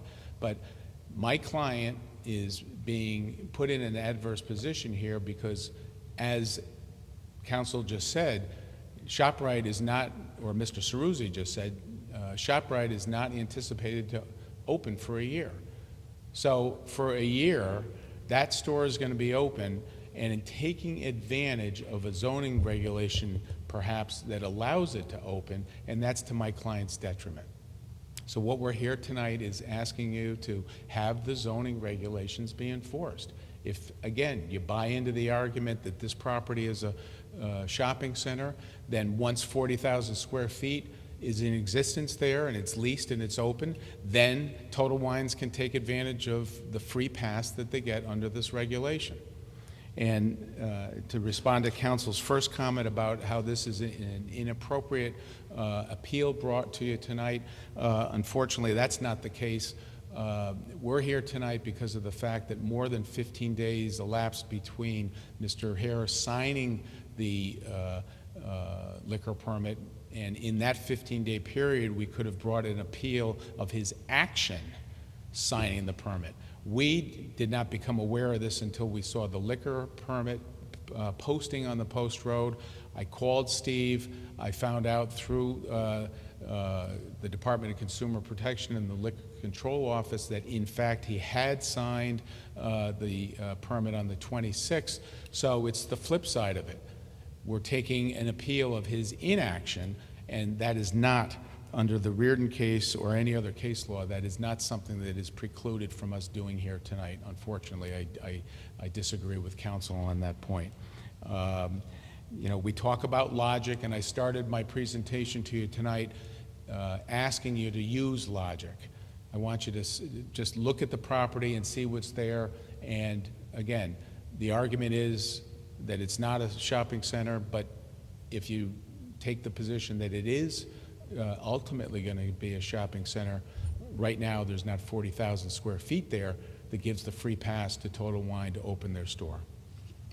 Thank you. Any questions for Mr. Lynch before we close this hearing? No? No? You're all set? Okay. Okay, this hearing's closed.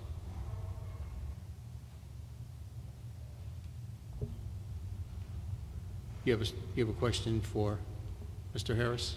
Mr. Harris, do you know if a zoning permit's been issued for construction of ShopRite?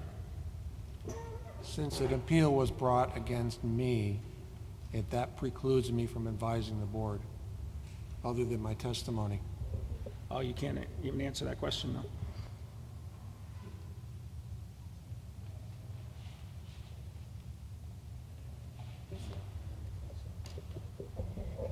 I always have the files, the related files at the meeting, so I can provide you with that file if you'd like to look at it.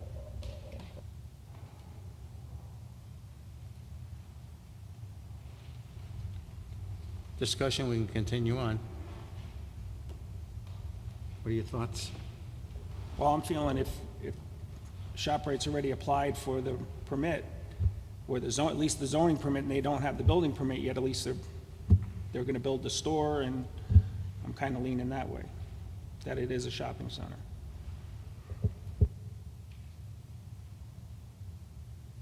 Go ahead, Mr. Haberman. I think you have to have really overwhelming evidence to show that this is not a shopping center. And I don't think we're there.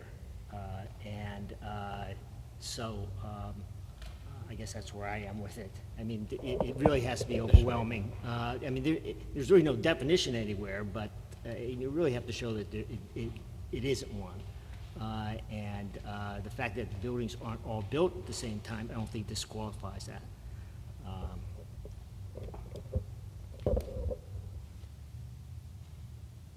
Right. I mean, I think I have to echo Attorney Lynch's statements and not use his words against him, but I think he makes a very compelling argument with you have to use logic in this. And if I use logic in it myself, and I'm placed up here on the board, and so I have to, make these hard decisions just like we all do, but I think the intention of that plot is a shopping center. I think it has shared parking. It's going to have multiple businesses on there. I think the plot is being developed within a plan that's clearly within the statutes. I think that they've made efforts already to show that the whole lot is continuous, that it will be together. I think it's a shopping center. And that's the first question here. Then the second question is, if they don't have 40,000 square feet built at the time that the first tenant opens, what happens to this provision? Well, I'm not sure that I jump right in and buy that whole statement that says everyone has to build together for it to then meet the definition of a shopping center. If it's a shopping center in my eyes, when it's set up, Just because one goes quicker than the other because they have more money or what have you, it's a shopping center. And they use the one permit, so whoever comes in there can't be another liquor store in there because they already used the one permit. Yes. I think your That's choice nice. of word, I think your choice of words, Mr. Rosano, intent, Right. is accurate. I mean, what is the real intention behind this development? And Right. it is a shopping center. Mr. Soto, you have something to add, sir? Well, going through the file, here's a picture of the special permit requested here, and it says 230 Cherry Street to construct retail stores, restaurant, and gasoline station. Dated May 20th of 2014.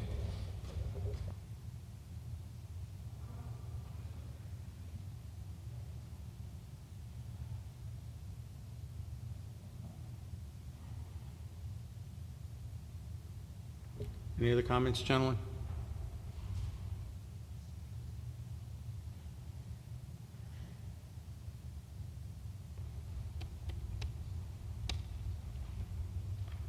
Do you want to think about a motion, or do you want to continue this? I know no one would like to hear a continuance of this, but I'm sure you want to be sure before you approve or disapprove.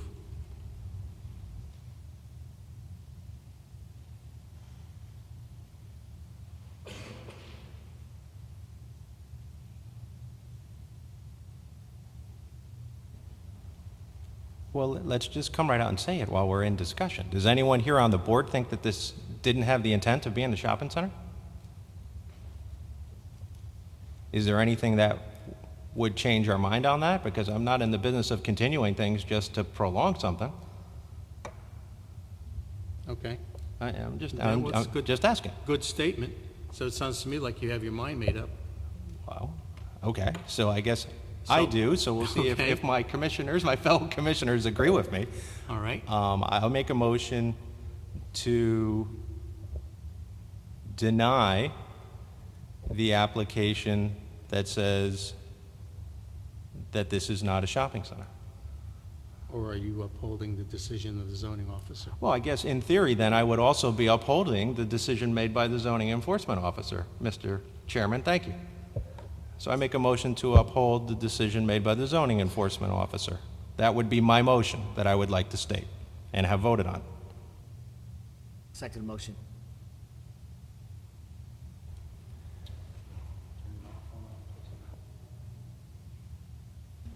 We have a motion to uphold the decision of the zoning officer. And we have a second on the motion. Mr. Soda, With the motion. Mr. Vazino, With the motion. Mr. Habman, With motion. Mr. Dubois. With the motion. I'm with the motion. Zoning officer's decision is upheld. Item number 5, 53 Warfield Street, L.I. Kevin Jake Seaton, Esquire, attorney for GNN Realty LLC owner, various section 3-10-2-3 to 22,949 plus or minus square feet, or 0.53 acre, where 1 acre required for vehicle repair and service. Map 23, block 344, parcel 10.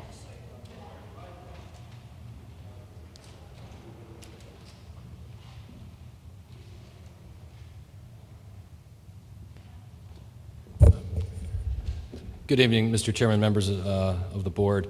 My name is Kevin Crusaden. I'm with Carroll Crusaden Moore here in Milford at 26 Cherry Street. Administrative, I have the affidavit of the sign posting was posted by my client, Mr. Young, and there's a picture attached. I can approach the board in a minute to deliver that. But I also have a package of information for the board as well.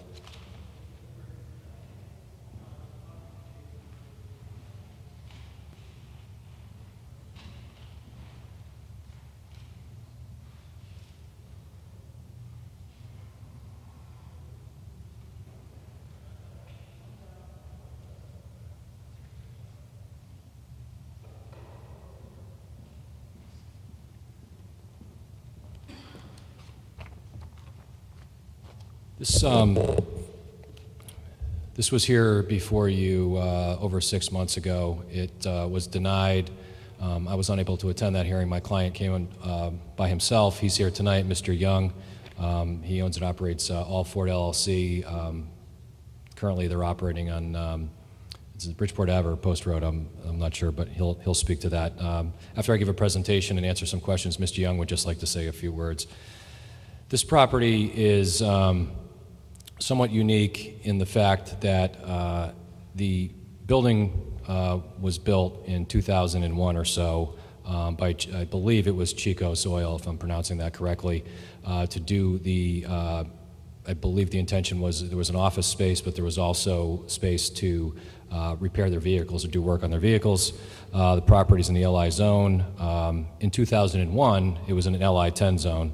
The acreage is a little over half an acre, and you need an acre in this zone in order to operate a vehicle repair facility.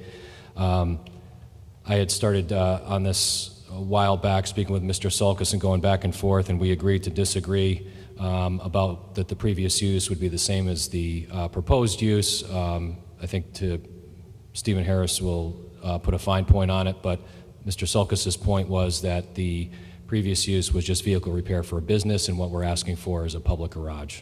And so that would require the K-7 form that's signed by someone in the city of Milford with authority to do that. When this project was built back then, that K-7 form was never filed. They never did it. I guess they did not intend to service public vehicles. But the building itself was designed for that. I presented the plans. You can see that there's lifts in the building. It's set up as a vehicle repair garage for the most part. I think there's some office space and maybe some storage space as well. Since the project was approved in 2001, or the building site plan was approved in 2001, the state statutes changed, requiring whether you needed a public hearing or who would hold the public hearing. As you remember, it used to be the Zoning Board of Appeals that would approve location. Now I believe the state statutes changed, and they no longer even require a public hearing, but the approval authority has to come from the Planning and Zoning Board. So I believe it's I don't want to speak too much for Mr. Harris, but I believe it's their office's position, or the majority of their office's position, people in their office, that it's required to have either some type of administrative hearing or review by Planning and Zoning Board in order to issue the K-7 form. As part of this process, I had also spoken with Joe Griffith after I'd had the conversations with Mr. Sulkus, and I presented basically the same package of information that I presented to Mr. Griffith I've given to you tonight. It gives the history of the statutes, it gives the history of the property. So it's our position that there's really nothing changed. You can see just kind of a comparison table or matrix, which was very basic because there's really, nothing's changing other than the distinguishing fact that the site plan that was approved for a garage was not an approval of location hearing back when they did that, when they came for that approval. I've included the different permits and the comments from the various, it was Linda Stock, who had previously worked on this file, the certificate of building compliance and zoning compliance for what it is. It's a 55-foot by 110-foot one-story garage with 6 parking bays, office, restroom, the utility room, and so on and so forth. It's clearly meant to be a garage. So the hardship here is the fact that they have a lot that's undersized for the required use. And what they're asking is that they be allowed to proceed to planning and zoning, which will be another step in this process. They'll still have to go to the planning and zoning. We chose the route not to appeal the decision back then of Stephen Harris to not issue a permit for it. There's a copy of a letter in the file from Joe Griffith back then that had said, I agree there's no change in use from the previously approved use, and a zoning permit for use may be obtained, and please provide a K-7 form for my signature. Subsequent to that letter being issued, I don't know that it was ever formally revoked. I don't have anything in writing. There's nothing in writing in the file that was revoked. Joe Griffith and I had a conversation that some members of his department, including Stephen Harris, I think primarily and foremost disagreed with that decision, and they had gotten the city attorney's office involved. I don't have any formal opinion or ruling from the city attorney's office. I don't have anything revoking that decision by Mr. Griffith to say, come on in and pick up the permit.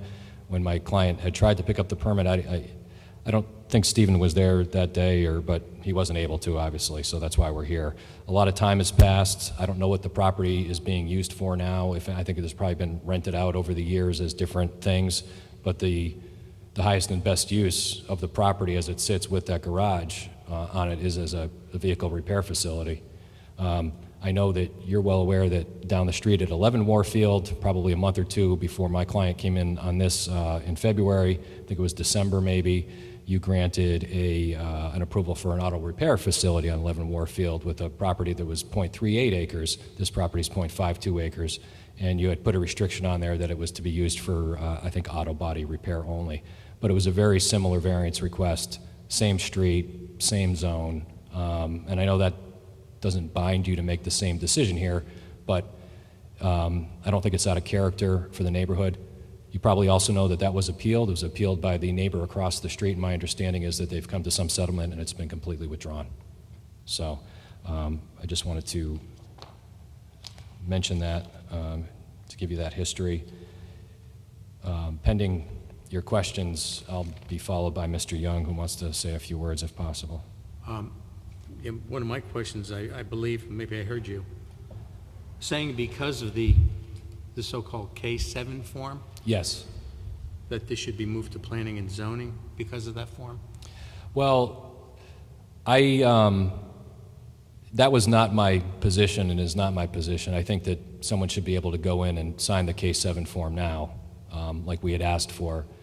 I believe it's the department's position now that if we are fortunate to receive a variance tonight, we still have to go to the Planning and Zoning Board for a special permit or whatever other site plan approval, have them approve it, and then somebody can sign the K-7 form. Yeah, so the Milford regulations have a higher restriction than what the state statute requires. The state statute now requires, it doesn't require an actual public hearing. It requires a hearing in front of the approval authority, which is now the Planning and Zoning Board. But the Planning and Zoning Board approved this site plan and building back in 2001 under the old statutes. It wasn't a public hearing, it was just a hearing. You know, obviously the difference where members of the public weren't allowed to comment, but there was a hearing, administrative site plan approval hearing. So we've decided to go this route to see if we can do it this way rather than appeal that decision that was made a long time ago. Not to issue the K-7 form, or kind of a similar situation that is going on with Cherry Street, whether I don't know how you prompt the zoning enforcement officer to say, I'm not going to give you that permit. Do I write a letter or what? But for other reasons too, we decided that this is the route that we were told by Mr. Sulkus that we needed to go. And I said, well, that's a lot of work because we got to go get a variance first, and then we got to go get a site plan approval, and they already had a site plan approval. Why do we need to do that? And he said, that's what you're going to need to do.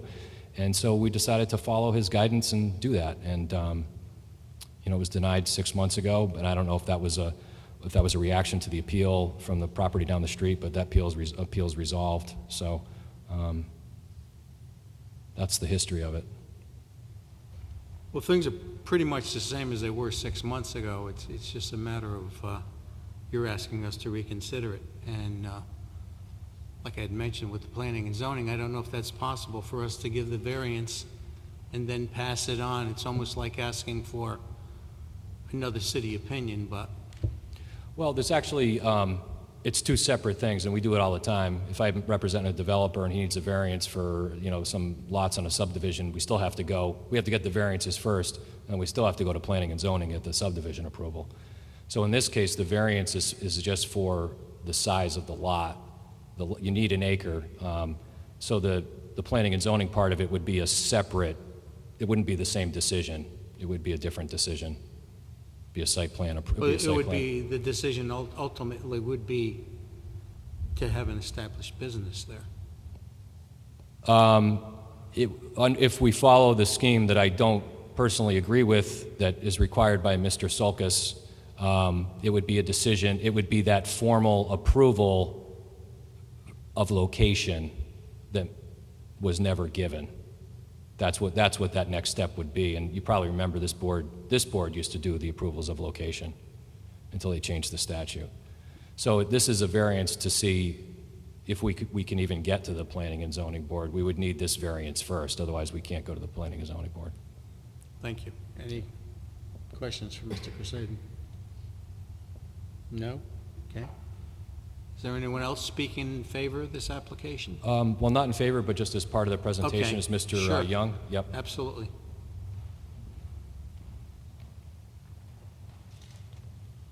Good evening. My name is Dave Young. Anyway, I'm a military veteran, 10 years, also a Desert Storm vet. My wife and I both moved to Connecticut some years back, about 13 years ago. I'm currently operating in Milford. 111 Boston Post Road is a small place that I rent. Was West Shore Motors, or still is. They're just on the same lot as me. I'm looking to expand. So there's a limited number of garages in Milford of this size, 6,000 square feet or larger. 53 Warfield Street is set up perfectly to do what we're doing. It has an oil water separator, compressor. It's pretty much equipped for auto repair. And anyway, I'd just like to say, I guess I've always been a producer, and at my company we employ producers. So I'm asking you to consider this variance. Thank you. Anyone here in opposition to this application? I believe there's somebody here to speak in favor of it. Yep. Thank you, Mr. Crusaden. Speaking in favor, I'm sorry. Go ahead, sir. Good evening, Board.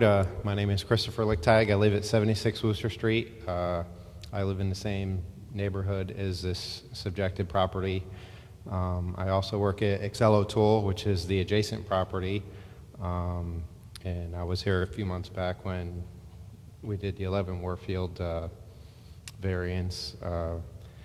Being that I lived in the neighborhood and worked there for over 20-something years, I hate to see a building go in disrepair. I was working when I was watching the Chico's energy company build that building and specifically build the inside for repairing their trucks. And when they went out of business, Rosato Builders came in, and all they did was they just used the inside for storage. They kept all their trucks outside. So in relationship to other repair facilities that are relatively local to me, their parking lot is actually bigger than most of the other smaller repair facilities. And I know that the building on the inside is set up for doing this, so it's just a technicality of a garage or a repair facility is the way that I see it, but I definitely don't want to see another building go in disrepair in this neighborhood. So I'm in favor of this variance. Thank you. Anyone in opposition to this application? Okay. Any other comments, Mr. Crusaden? No, thank you.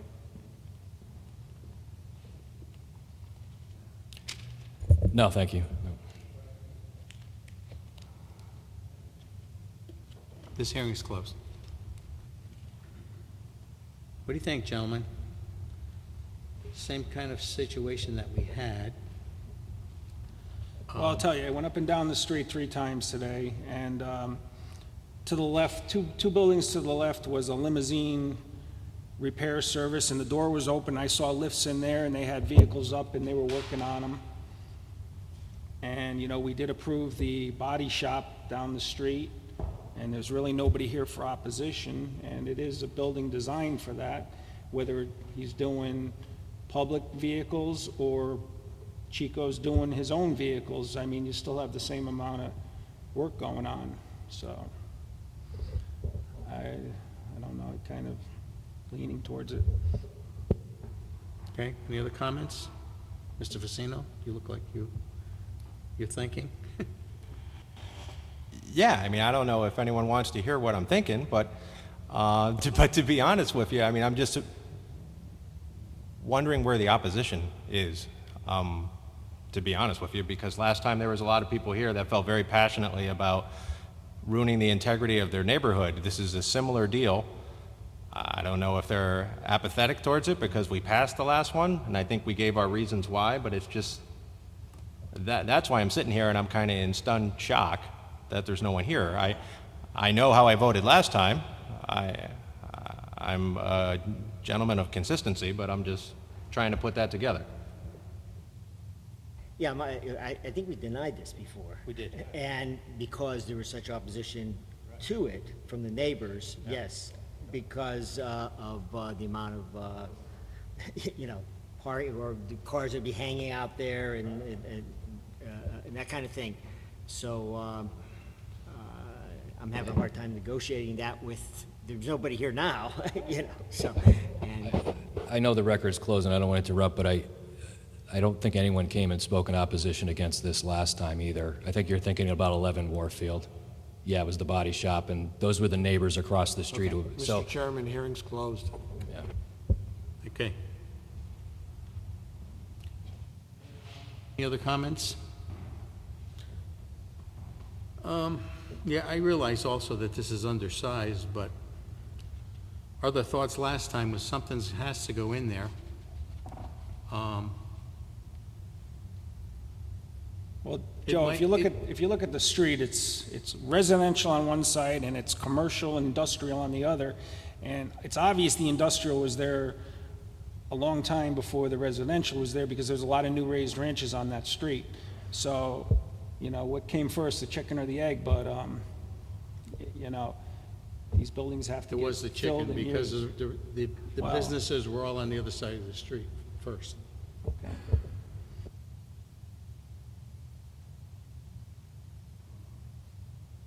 Any other thoughts?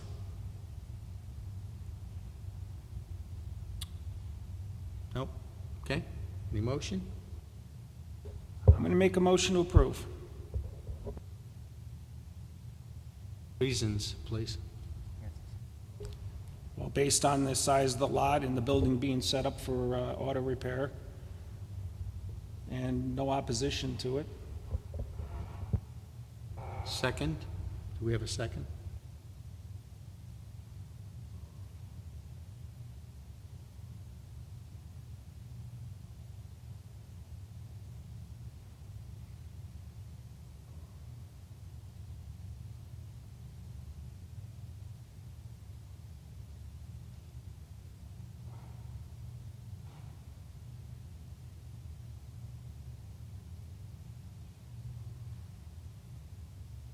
Do we need more time for this? Again, do we want to continue? Do we want to think about this? Make a decision this evening? Well, if some people can't decide, maybe we're better off, Yeah, I'd like to review what the decision was the last time before making another. it's better than that than denying them and making them wait 6 months again.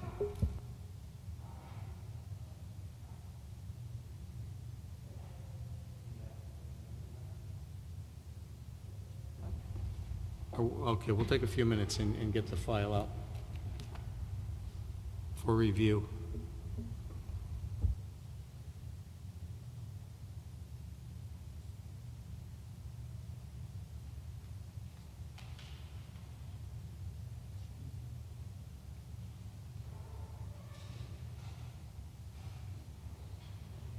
Mr. Chairman, would Mr. Soto care to withdraw his motion while you consider this further?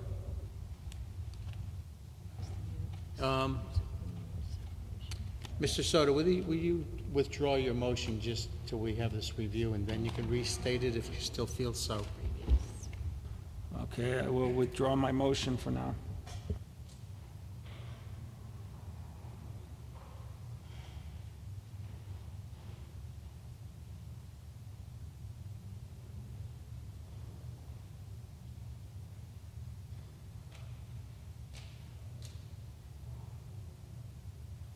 I just want to, Mr. Chairman, any conversation should be audible so it can be picked up by the machine. okay. Okay. Can I just clarify, when I provided Mr. Haberman with the file, our files do not routinely contain the minutes unless there's been a return of records. So the minutes of the proceedings are not in there, just the normal documents that are part of the variance file. And there's also the regular file.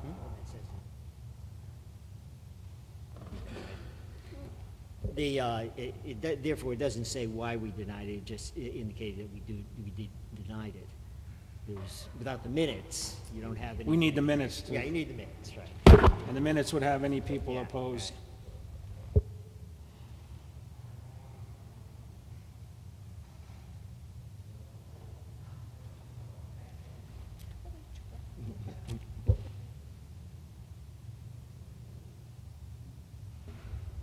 Okay, gentlemen, so we're still sitting on this.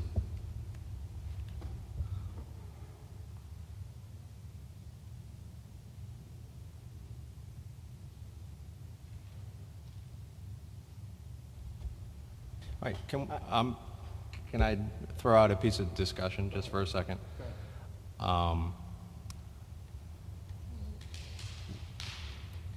This isn't the only parcel in Milford where this business can go, and I guess that's what I always struggle with. I mean, we're going to make a variance for half the size of what's required. What's the hardship? They don't have to build it here. There are other things that can go here. It was built, you know, with the intention of this being that type of facility, but then I don't know why it didn't take into account that it didn't have the square footage to support it.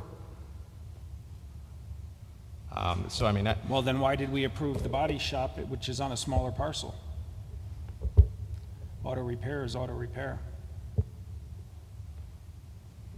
If we look back at that, I think we're also thinking of the best usage, even though it was undersized, best possible usage and for the neighborhood, and something that would fit into the neighborhood to not to take Did you away guys from, go by the parcel? not take I mean, away from it, but maybe complement it, as I mean, there's opposed to an plenty of empty parking building. there compared to the body shop. The body shop, he actually had to go into the other lot to get parking.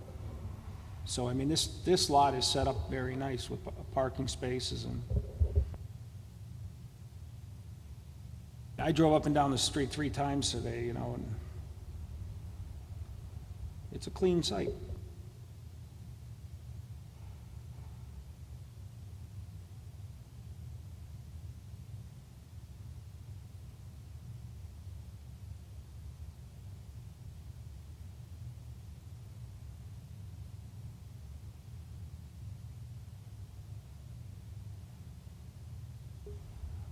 Make a motion to approve.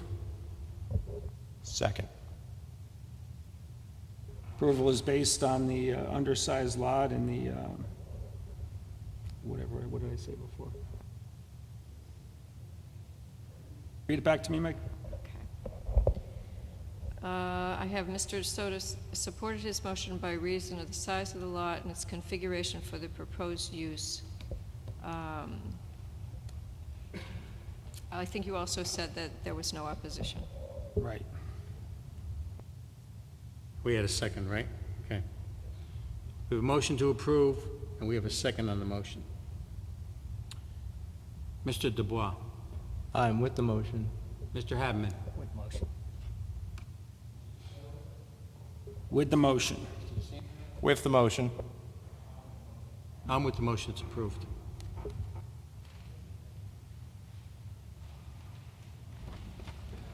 Item number 6, 24 Coolidge Road, R5, Catherine Kopchak, owner, vary section 3-1-4-1, side yard setback to 4.4 feet, where 5 feet required for addition, map 30, block 634, parcel 10.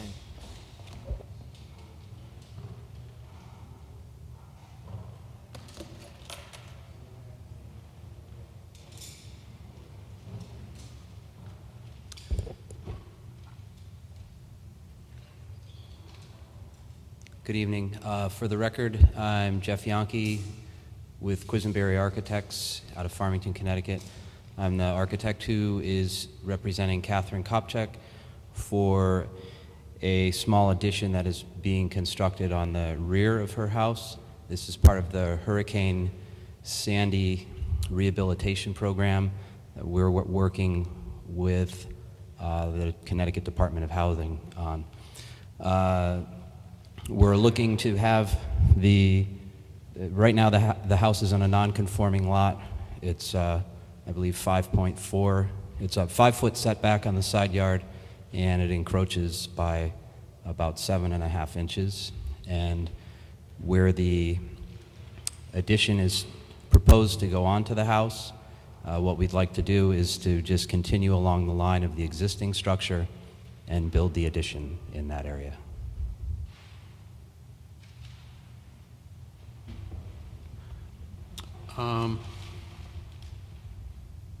Yeah, again, this is a small variance, and you are following along this, right alongside the same line of the structure. That's correct.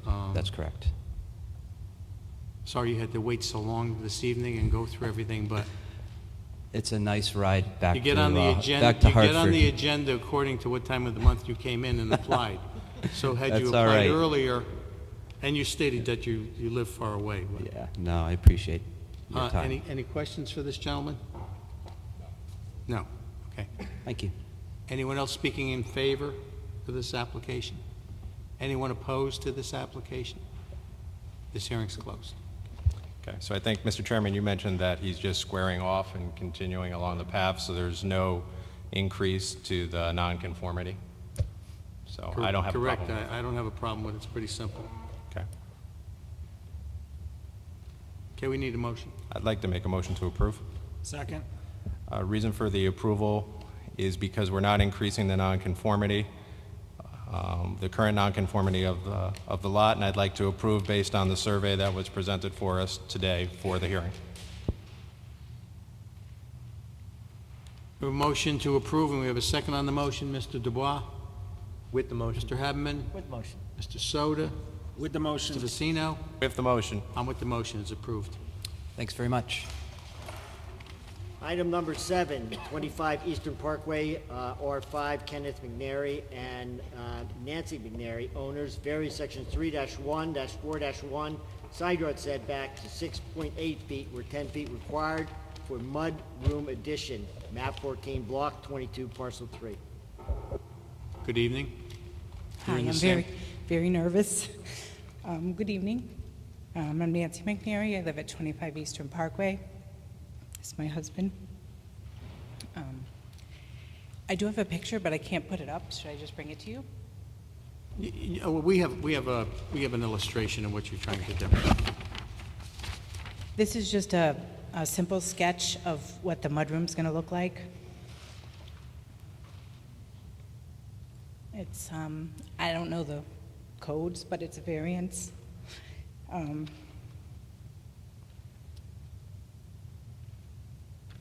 I believe we need 10 feet. You need 10 feet, and you have the 6.8 on one side. Correct, right. And it's for a proposed mudroom. Yeah, and it's on our driveway side, which is, where the entrance to our home is.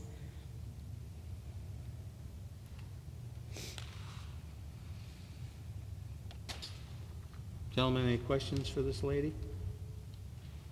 Can you state the hardship, ma'am, for why you need this? The legal hardship of the lot?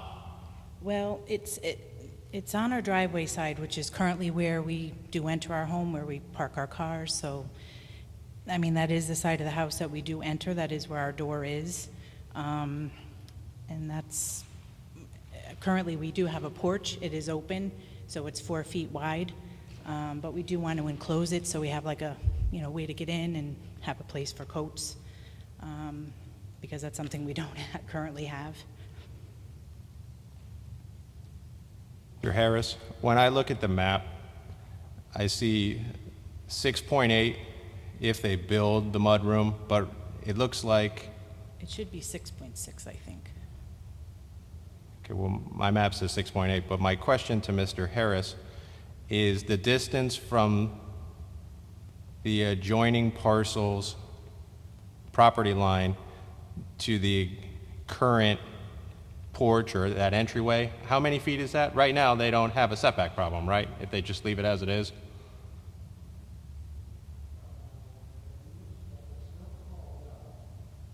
Yeah. The 10-foot is. The line. Is it 10? The line goes right through the P, you see it? The 10-foot line. So it is existing. It is. I don't see the, where it says portion of porch to be removed, there's an arrow that points to it, there's not a distance from that to the lot line. See the 10-foot mark right here? But it appears to be, just eyeballing it appears to be okay. Eyeballing it, it appears to conform, the existing porch. So I'm not sure if Mr. Harris did, although I love him, but I think that when Mr. Soda and I looked at it, it looks like the 10-foot line, which if you kind of look at the shed and follow all the way down, it looks like it's the porch, yeah, is between the E and the O. So it looks like some of the porch right now is even within that setback line. Do you agree with that, Mr. Harris, the way that you're looking at it the way that I do? Okay. And I guess where I'm going with that is I was trying to determine whether or not right now even what they have is not within the setback. Okay. Thank you.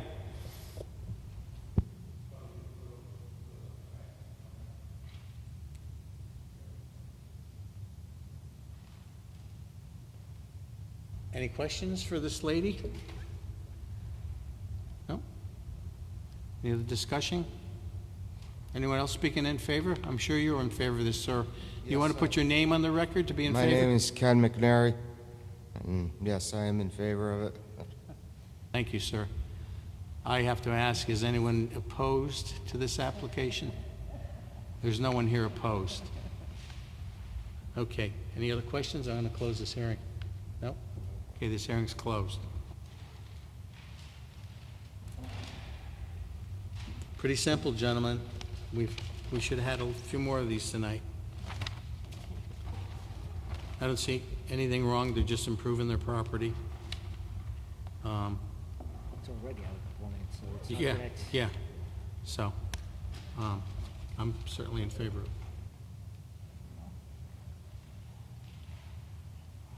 Need a motion? Make a motion to approve. Second. Reason for approval, the existing structure is out of compliance with the setback line, and this proposed mudroom is not going to increase that in any other way. Also, the placement of the house is the only place where it could go, so.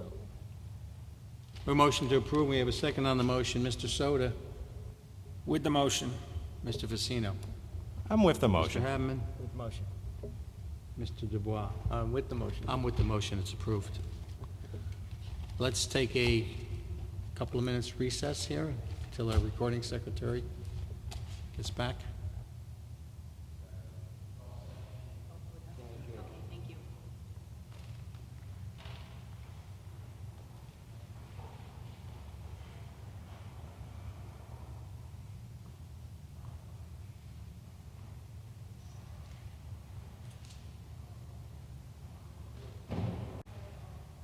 Okay, we're back, okay. Are we still live? Yes, we are. Oh, sorry. Yep. Sorry about that. Okay. That's it for our applications. Do we have any old business? Oh,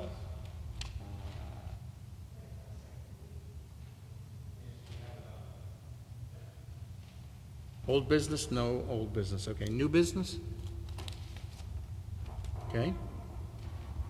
Staff update? The new business is the new form that we talked about a couple of months ago.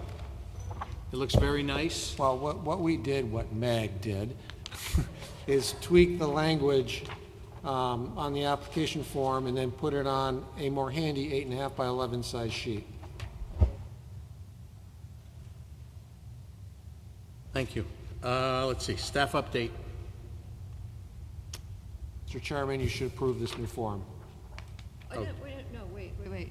We voted on the We content. approved it before. okay. before Yeah, it was no, done. I just was showing the proof of the pudding, So now we have, that it looks spiffy and nice. we have a new document that's already been pre-approved. So, staff update. Anything going on? No. Acceptance for the minutes from 14 July 2015 hearing. We need a motion to accept those minutes. Mr. Vecino, I think you picked up something? Yes, I guess my keen eye picked up on something. And I'm glad that I did pick it up. I'd like to make just a slight alteration. There's a section in Attorney Stone's section, remarks that you attributed to him, exactly. Right, which we want to just amend a little bit. There's a section in there that said a property RWA sold the land to the city of Milford, and we just want to cross out or eliminate the city of Milford, to the city of Milford. Regional Water Authority. Yes, sir. Thank you. So I'd like to make that, Acceptance- have that correction made. Okay. Acceptance for the correction. Yep. And then with that change, then I'd like to accept them as amended with that exception. All in favor, accepting the minutes? Aye? Okay. Aye. Aye. All right, let's see here. Applications for next month, we have 990 Naugatuck Avenue will be continued. Anything else, sir? We have one application that was filed. It was an appeal of a decision by the director Director of Permitting and Land Use. Okay. Thank you. Motion to adjourn? Motion to adjourn. Second. This meeting is adjourned.